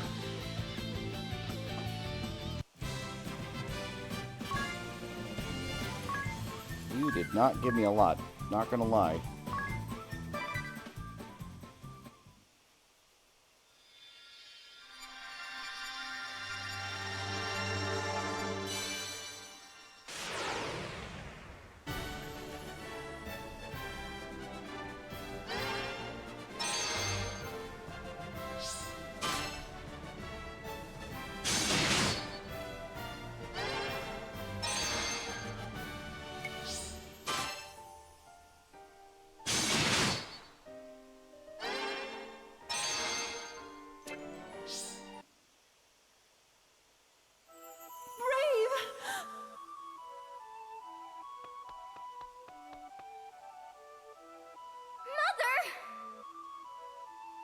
Why is she here? You should not have come. Forgive me, Brave. Forgive me, Adia. This is all my fault. What is this foolishness you speak? You are ever the strength that keeps me alive. And I love you and Adia dearly. Father?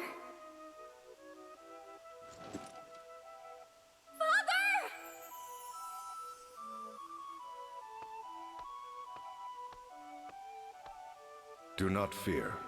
He is merely unconscious. Merely.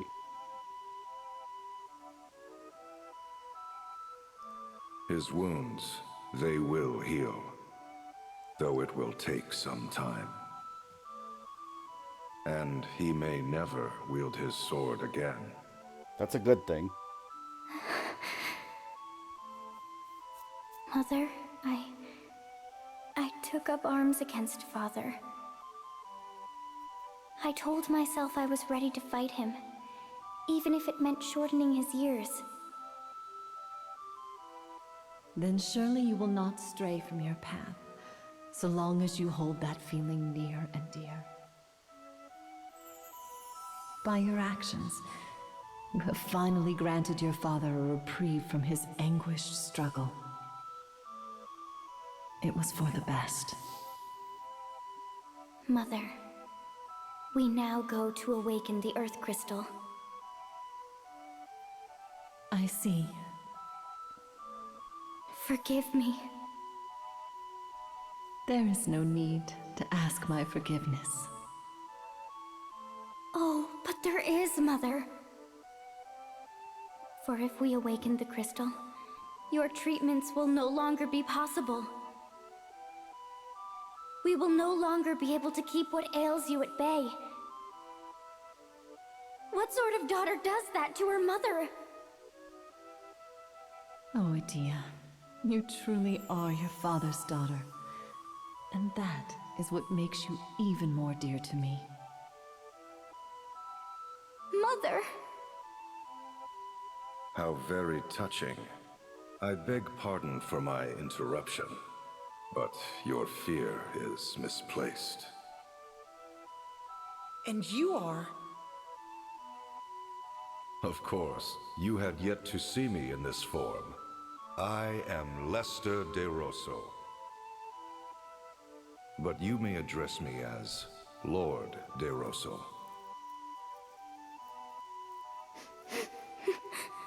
What do you mean our fear is misplaced? It appears you have underestimated the Templar's great deeds. Deeds for which he risked life and limb. For he has advanced science and medicine in this land by 100 years. While complete cures may not yet be possible, sickness and disease can be prevented from further progression. Uh-huh. We knew that. Awakening the crystal shall not rob your mother of such mortal life as she has left, Idia. So then... We're free to awaken the crystal. Dear... Ironic, is it not? To think I would be the one to urge the Wind Vestal and her companions to awaken the crystal. I can see purpose unwavering in your eyes. 'Tis as if I gaze upon Brave the Templar in his youth. And yet, there is still much that you cannot fathom. I have seen years measuring in thousands. Hope and sentiment intertwined with right and wrong, good and evil. The rise and fall of the Orthodoxy, the restoration of Eternia, the two conflicting beliefs concerning the crystals. So much may happen in a life immortal.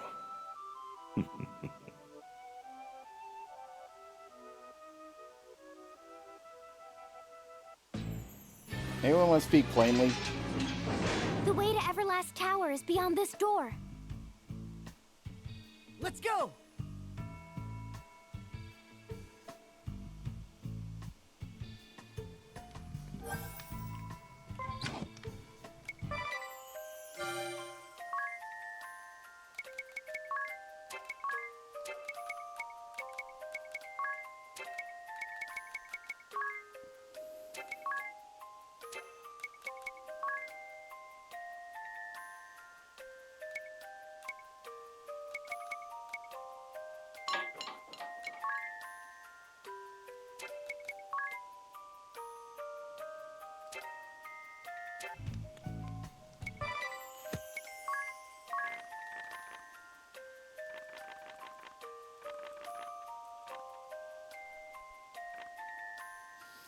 Gone through her convictions, defeating her own father, and she couldn't ensure the life of her mother.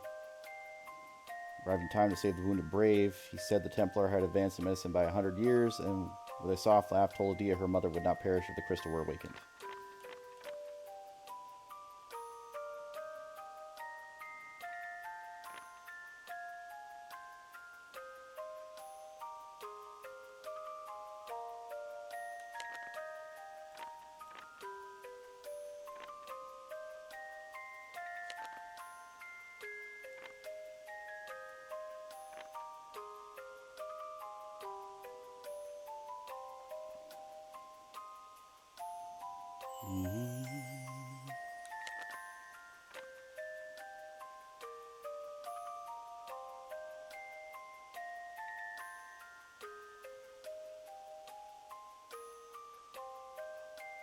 Udon stew. Oh. Sauced and mild. Dislikes the Archduke. Dislikes the Archduke?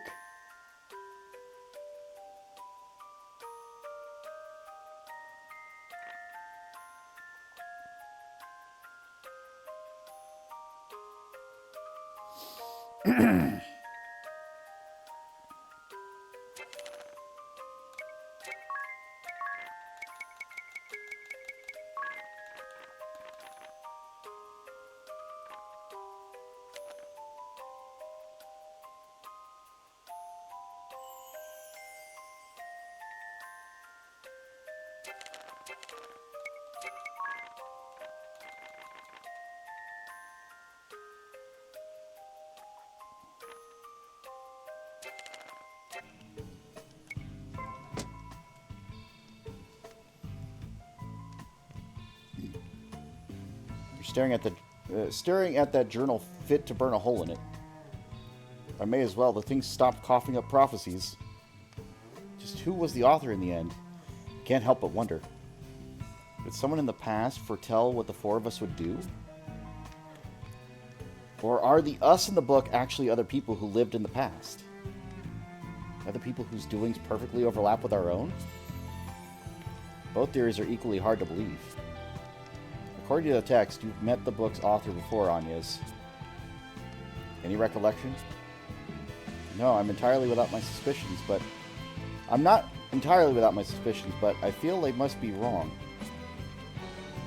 After all, you don't recall writing it, do you, ring a bell? Me, I'm afraid not. And the author claims to have saved your life, Tiz. Do you remember anything? No, nothing. I'd always just assumed it was Owen that rescued me. And Adia, the author claims he's madly in love with you. Any ideas so I can pummel him?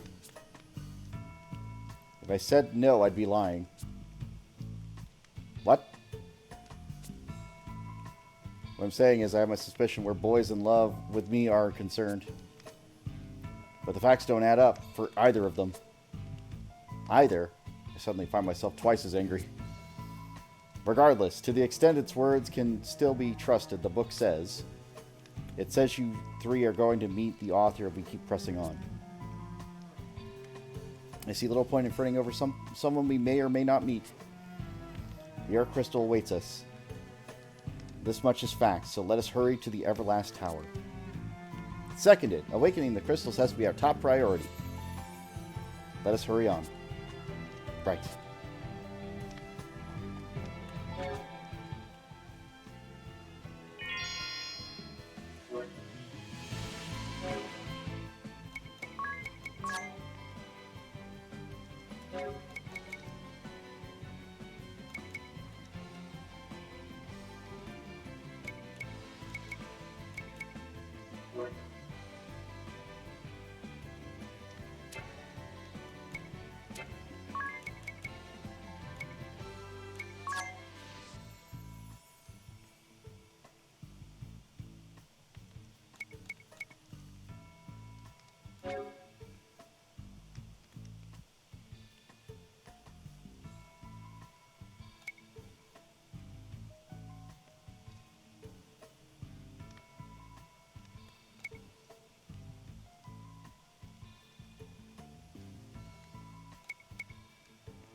To think this was once the Temple of Earth. Look what has become of it. I've never set foot here either. Yet the change is clear. Well, at least it seems the Eternian forces dare not deploy troops here. Yet I sense a foul presence. Monsters, no doubt. No doubt. They may be after the Earth Crystal. They probably already have been. Let's hurry! They connected cables to the damn thing. Are we pretending like that didn't happen?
I saw a side objective. You know I'm going. You know where I'm going.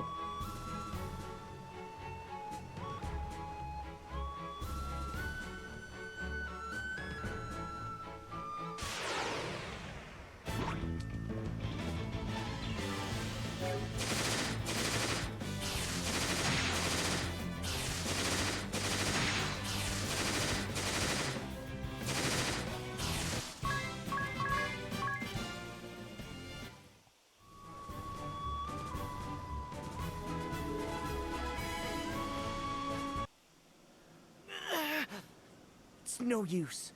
The lock won't open.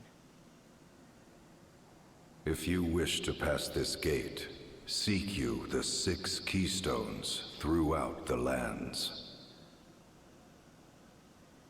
Fuck. Keystones? Keys of stone?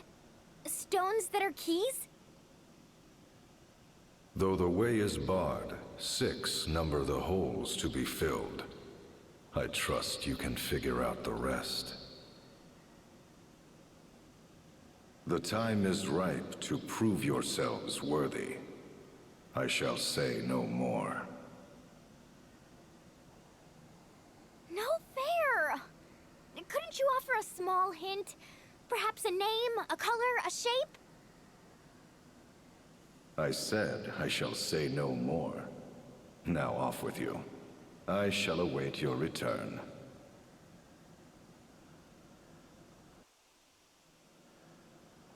I know exactly what he's talking about, and I hate that I do. I hate that I know what he's talking about.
Dragon!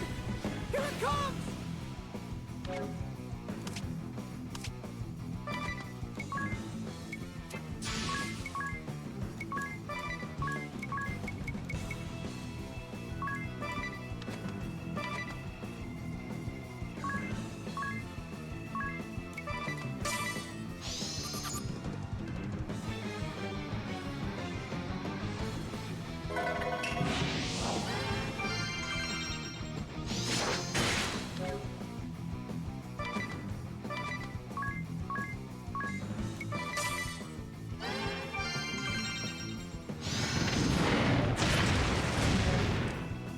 The fuck?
Let's end this quick!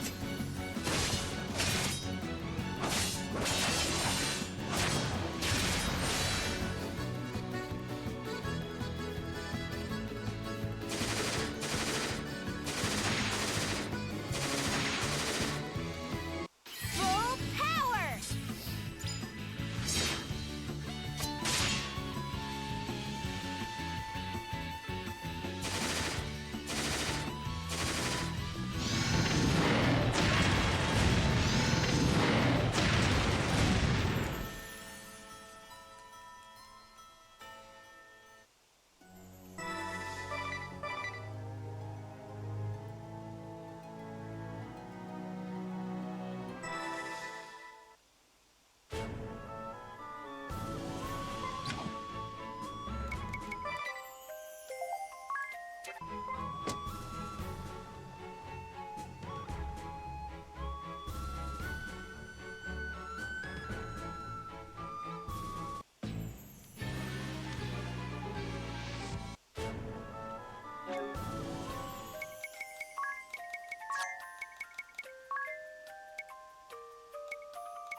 No.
Let's hope this dragon's a lot nicer. Probably not, though.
Wait, what?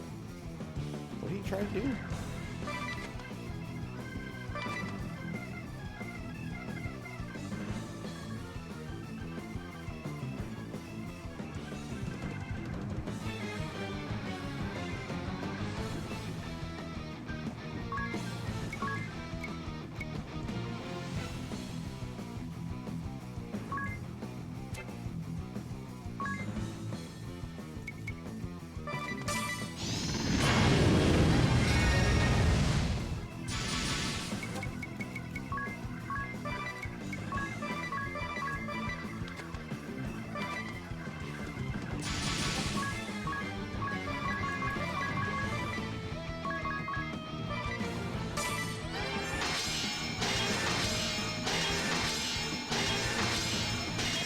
Say goodbye.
has only begun!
Ready to fly?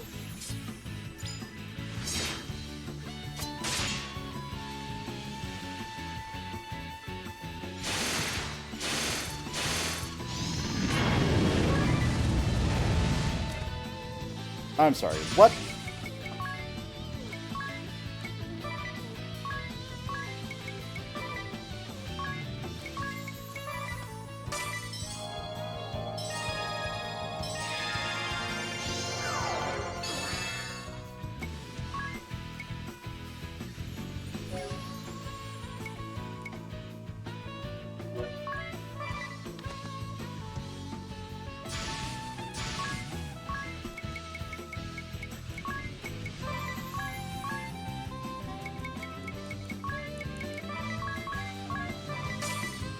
Here I come!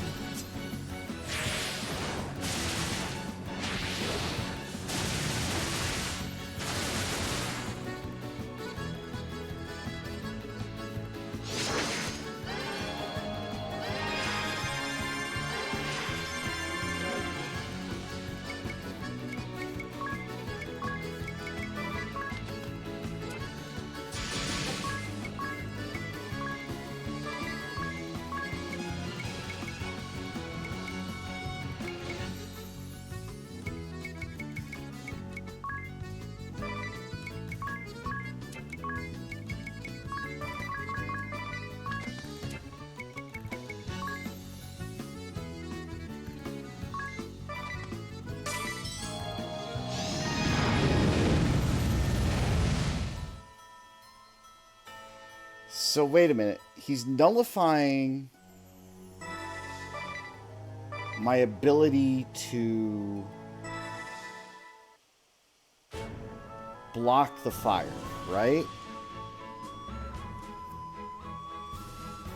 So basically what that means is I have to be on the ball at all times, no matter what, because he's just completely ignoring it.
So what I'm getting from this, though, is like, there is this mad fucking side quest to fight dragons.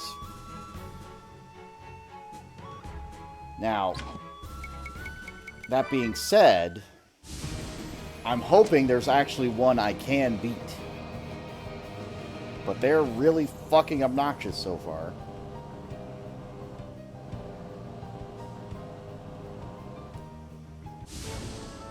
This is the first one I would have met, right? The first one.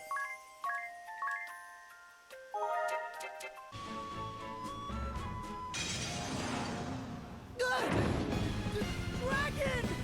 Here it comes! Jabberwock.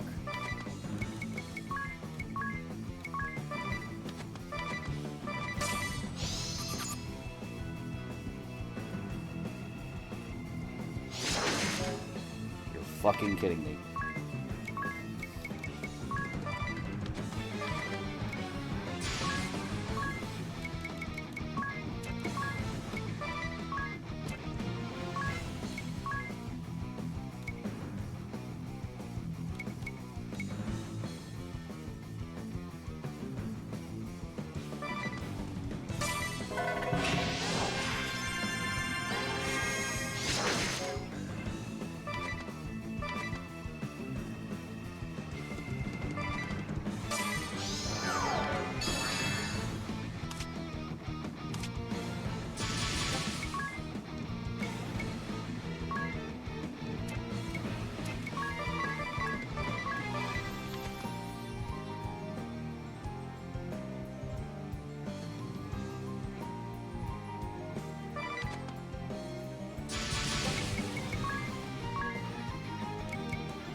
I'm wondering if I have 4 ninja, if I can beat those dragons.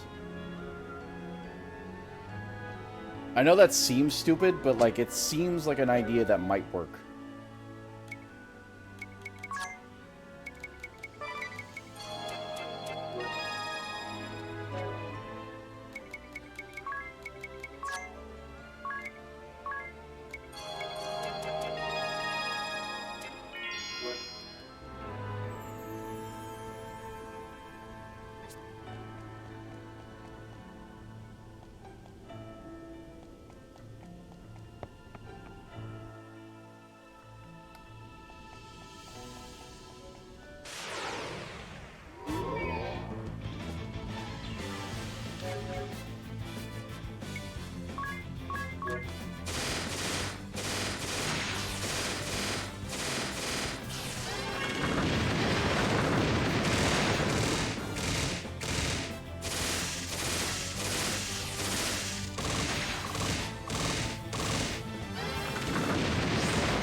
Let's see.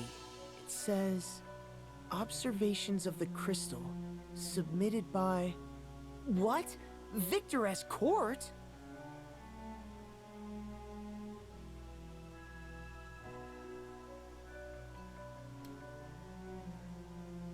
Amplification effects of a crystal only extends to its corresponding element. For instance, the efficacy of this crystal extends to soil, land, mud, rock, and the like. It's for that reason the Orthodoxy named this the Earth Crystal. As for the method of extracting the energy it holds within... Wow! Not that I really understand. Yes, I'm afraid I didn't follow that either. It seems I must look beyond what I had thought was simple desecration of the crystal.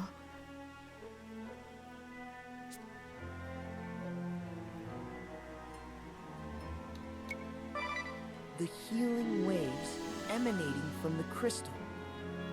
This one also reads, submitted by Victor's court. Two kinds of waves have been observed emanating from the Earth Crystal. Waves that amplify white magic efficacy were likely used by the Orthodoxy for benediction, healing, and exorcism. The waves that amplify black magic efficacy were likely used for retribution and attacks upon enemies of the faith. Lord Marshal ordered that only those waves that amplify white magic are to be extracted and utilized. A new technique wherein the extraction cable is attached to the surface of the crystal without doing any harm has greatly advanced our work. It seems they truly wish to advance medicine. That treatment Idia's mother was receiving must have resulted from this research. How could have such worthy efforts gone so terribly wrong?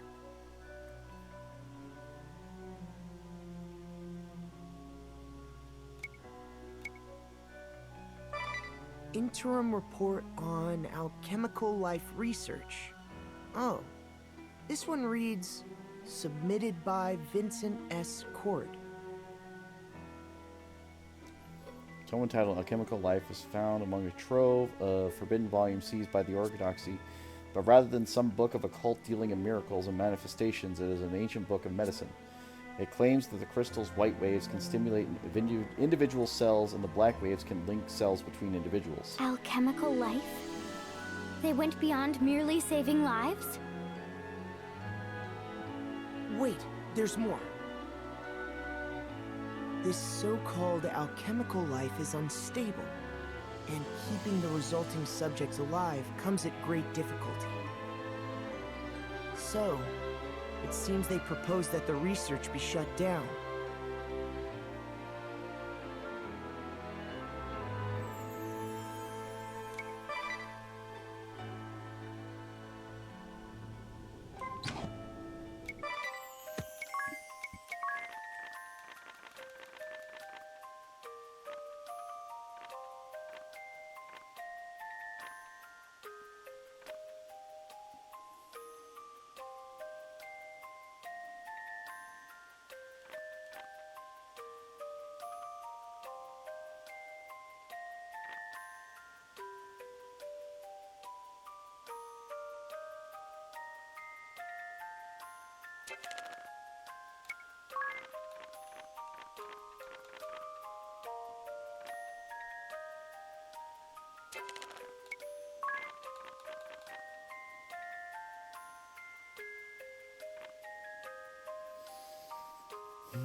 Oh, fuck. Let's see. Oh, this is an account by a crystallist of high standing.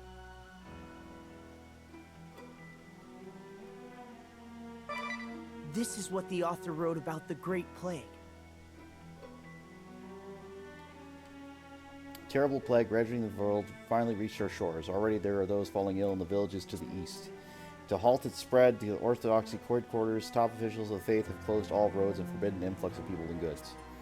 Controversy arose when a young cleric appealed to his superiors to use the power of the earth crystal for purification and medical treatment.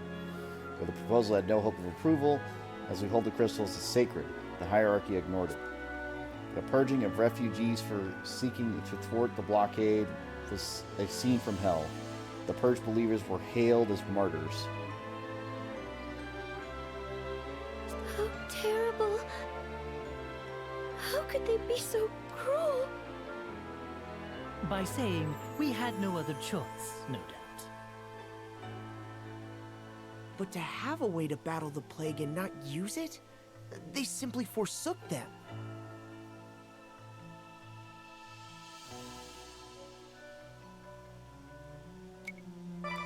The end of the plague. The date is much later than the past entries.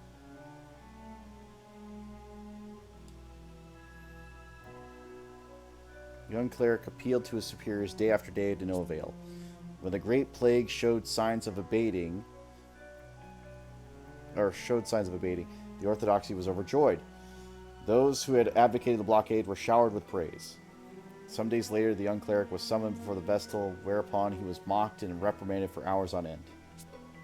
The plague wiped out his village of birth, save for a few who escaped, and many other villages with the faced lands suffered the same fate. Henceforth, the young cleric was never again seen amongst the ranks of the Crystal Orthodoxy. Perhaps he was shipped to a post of no consequence, or fallen away altogether. He sounded like a hero in the making.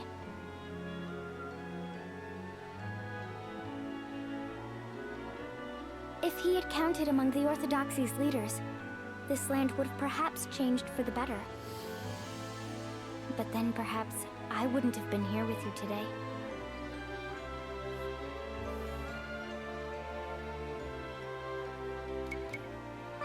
The end of the world.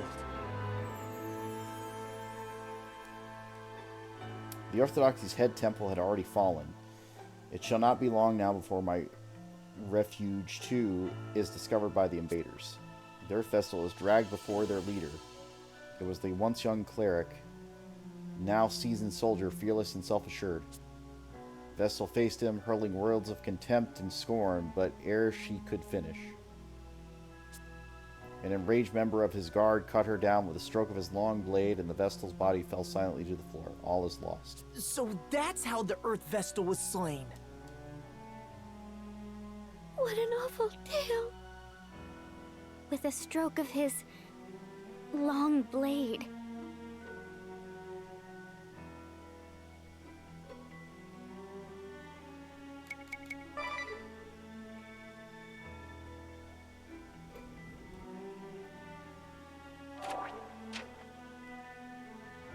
Let's see.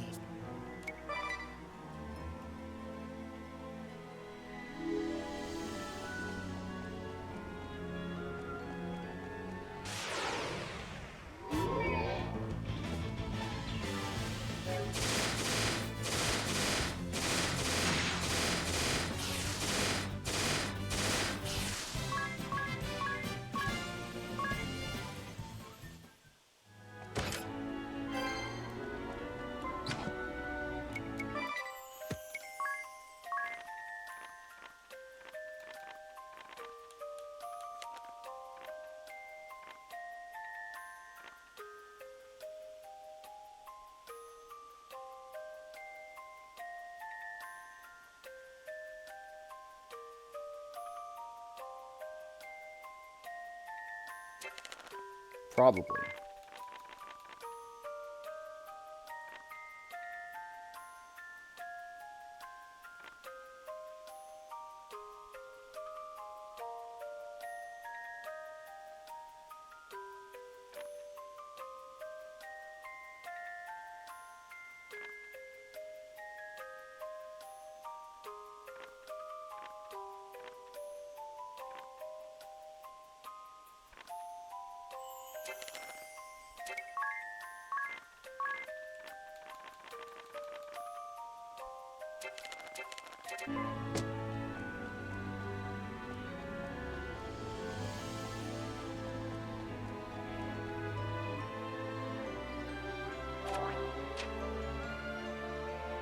The reconquest of Eternia. I wonder what it says in here. The Reconquest campaign. Troop deployments.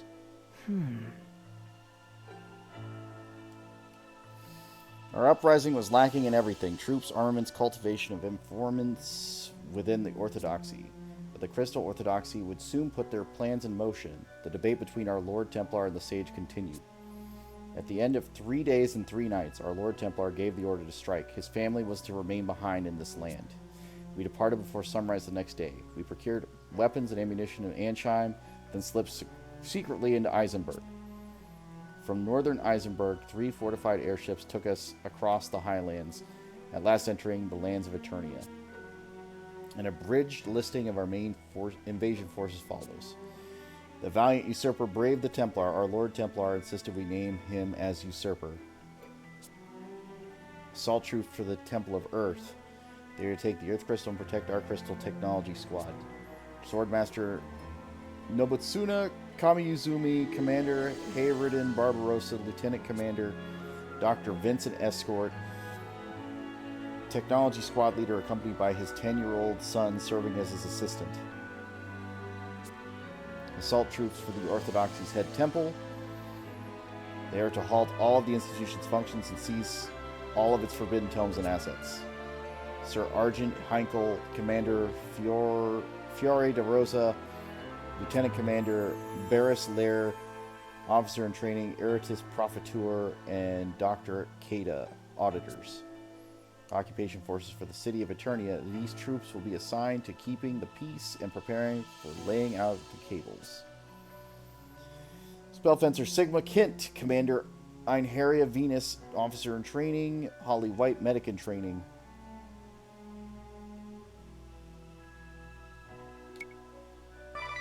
Head Temple Occupation.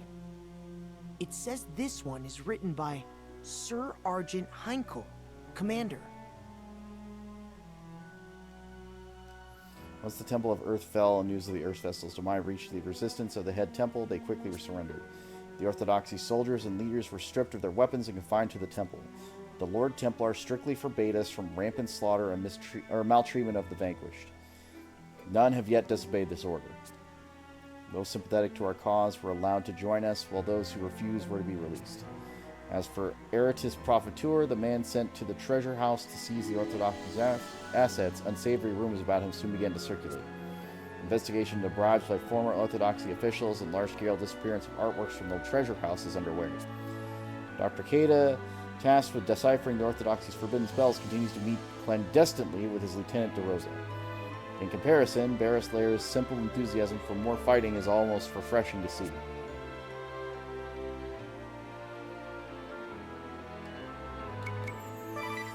The Occupation of the City. This one says it's written by Commander Sigma Kint. A month has passed since our bloodless occupation of the city of Eternia, and the people are finally beginning to settle in their daily lives. Einheria, originally from the city, doggedly patrols the streets, saying, "I shall defend the city that is home to my master's training grounds." The occupation force is also comprised of others from this land, and perhaps that is another reason for easing of the people's fears. A few days prior, it was announced that this land had been rechristened the Duchy of Eternia.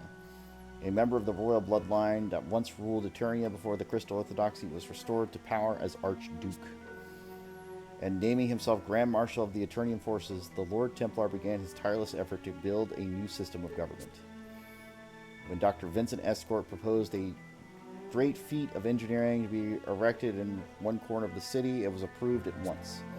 Great cables are to be extended from the Temple of Earth all the way to the city, but I do not know their purpose.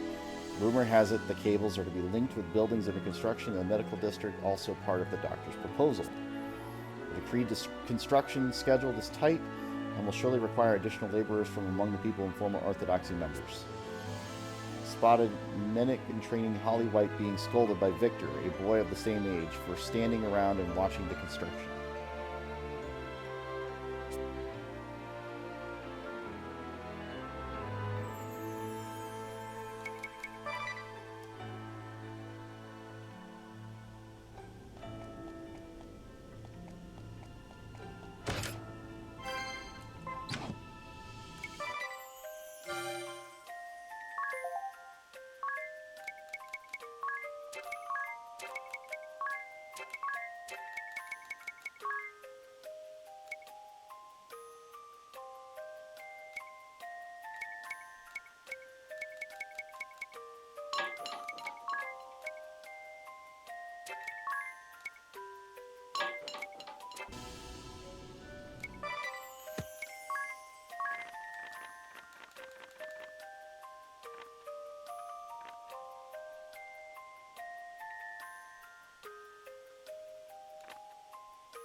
Mm-hmm.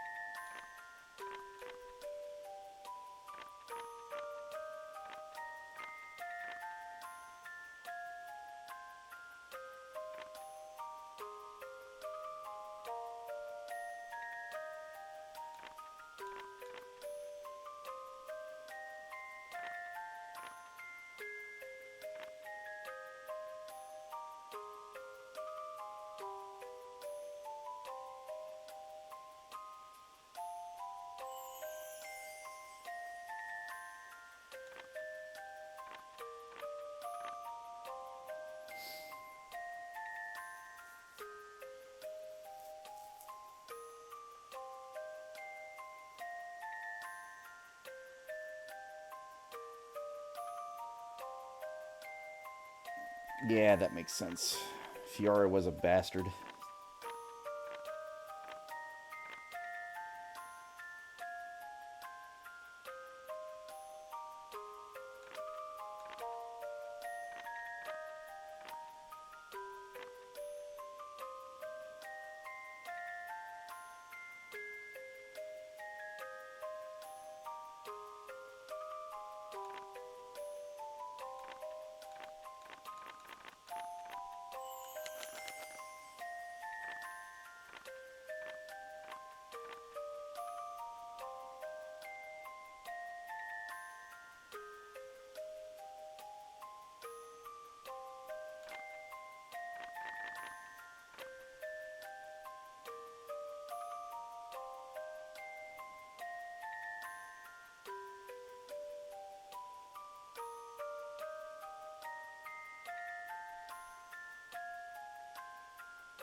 remember when a tent was like 50 PG. Charging me an arm and a leg.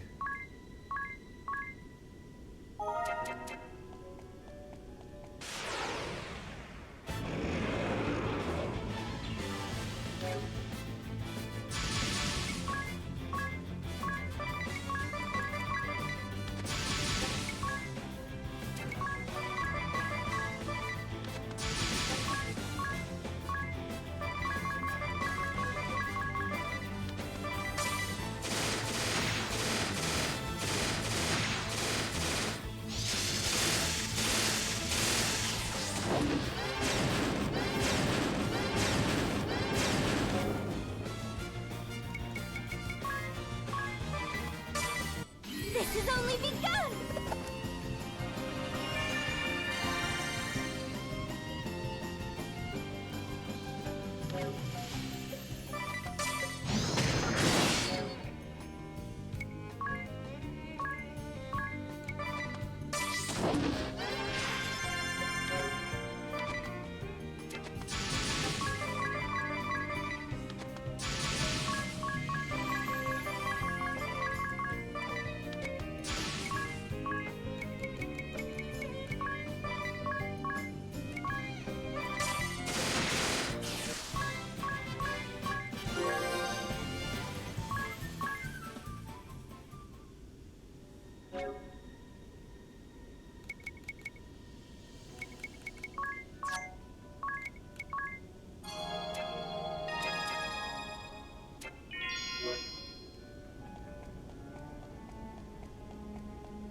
This is fun.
Got a little lucky that they didn't default, but that's okay.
sick of these armored dragons. I'm just telling you.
Took a gamble and it paid off.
I'm looking for a side panel or something.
Everlast Tower treasure.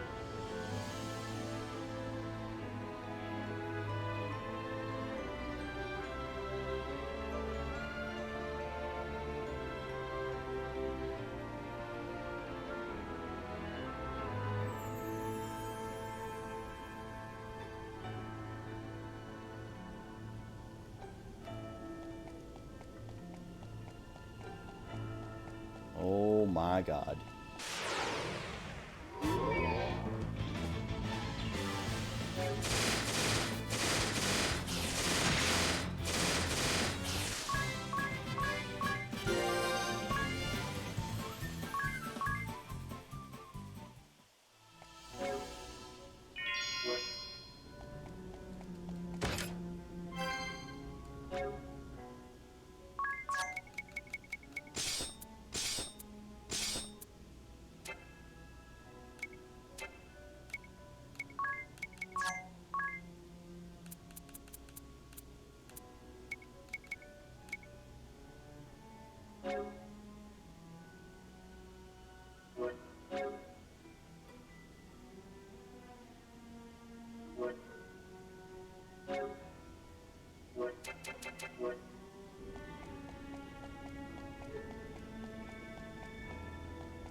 Um,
See, that's what I thought.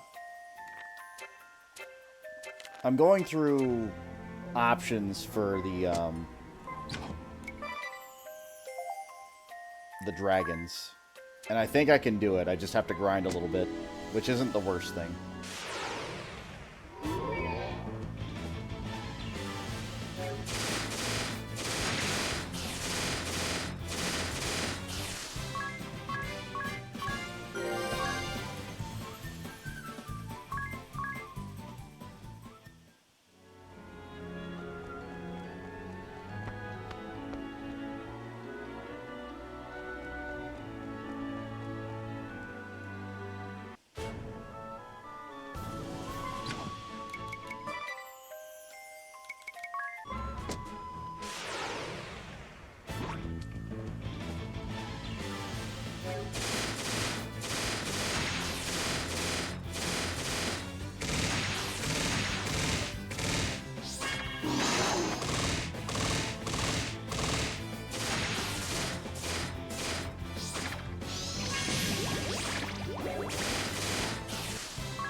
Significantly more money and JP out here. That's fine.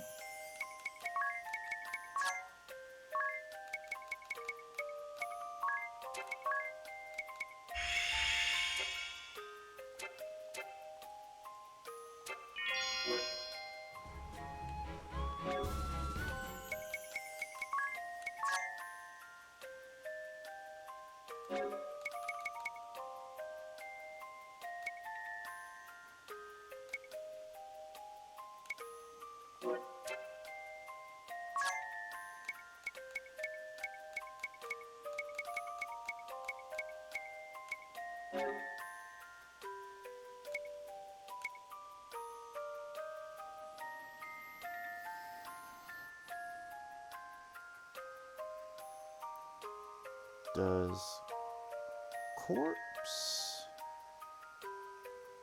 work on dragons in Bravely Default?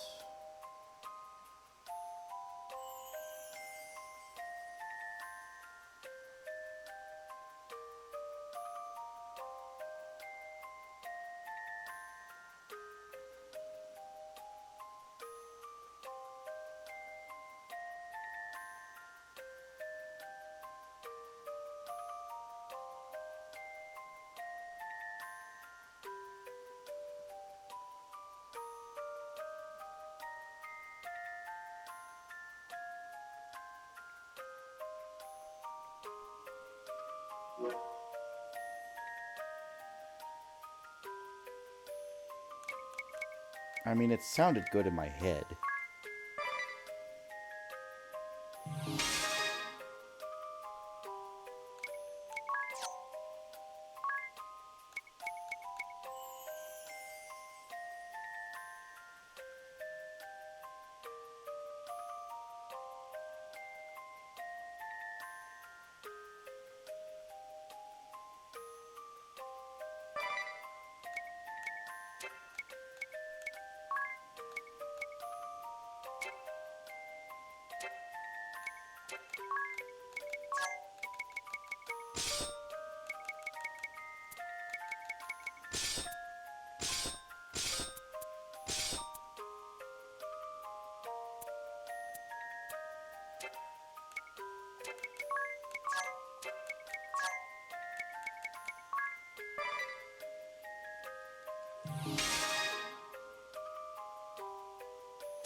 We're doing some heinous shit. I'm just telling you that now.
I don't know why I have two-handed. Two-handed I don't need.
those blessings!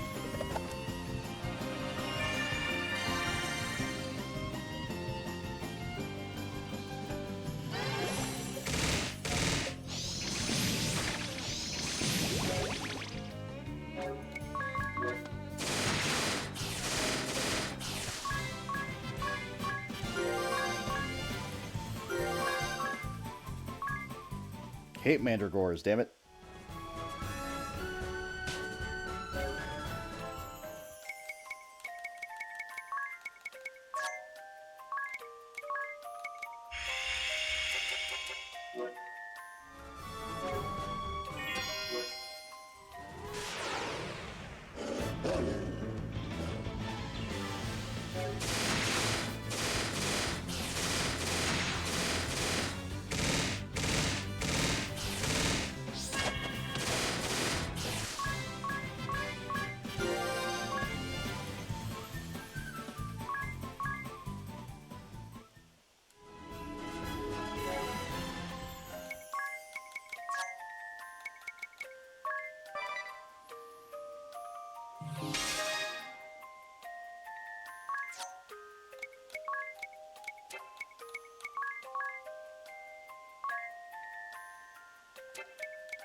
So the long and short of this story is I want revenge, damn it.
gonna start with that motherfucking Earth Dragon because he pisses me off. But this is the same strat I used in the main game. Or in the fucking not the main game, but the God, what the hell is it? Part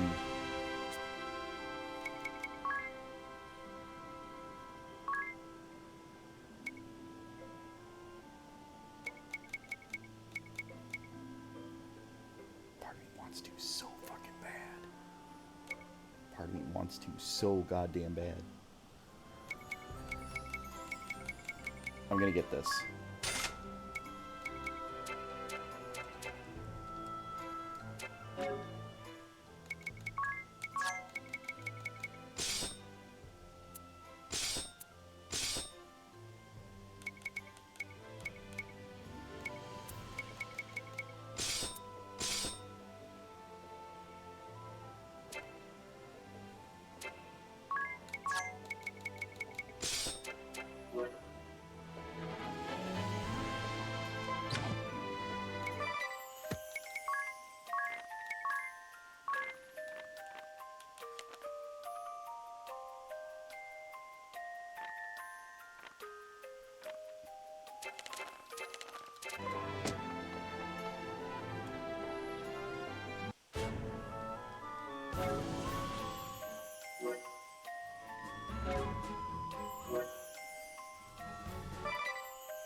I'm gonna save right here.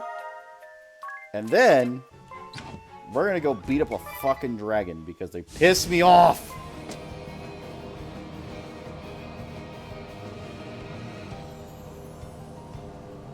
Where are you, motherfucker? I know you're here. There you are. Fuck you. Dragon!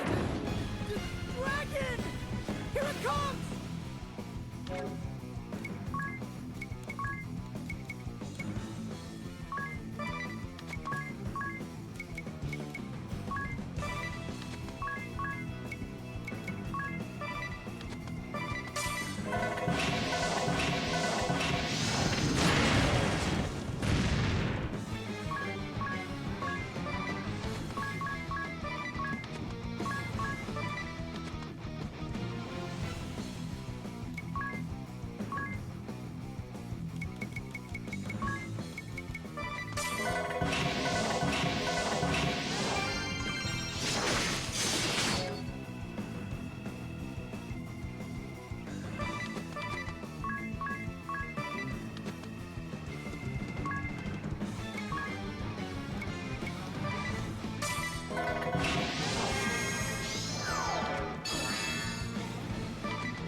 come!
Say goodbye.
Let's start the show.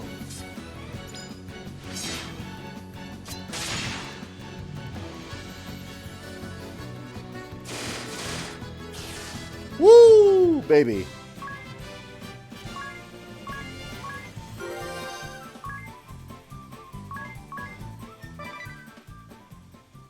Worth it. We won. Why, you have mastered my contrivance and defeated its guardian. Very well. I shall grant you the Earth Keystone.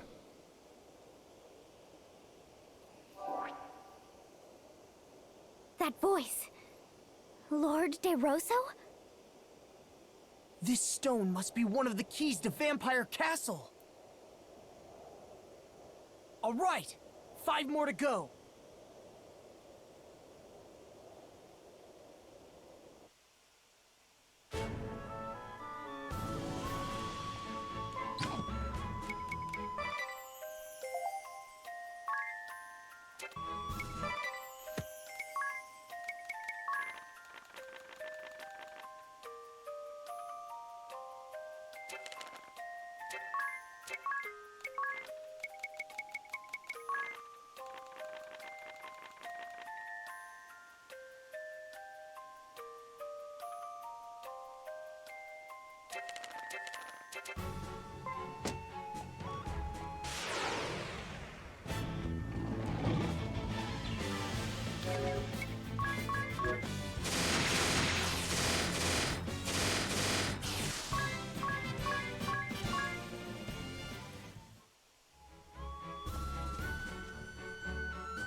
I'm pretty content. That Earth Dragon was the one that was pissing me off the most, so I'm good. We'll come back to this and we'll finish this off some other time. But in any case, thank you for being here. Thank you for watching. Thank you for enjoying all the fun stuff. Greatly appreciate it. Have a good night. I will see you all next time. Have a lovely evening. Unfortunately, it's Monday tomorrow. Buh. All right. Bye.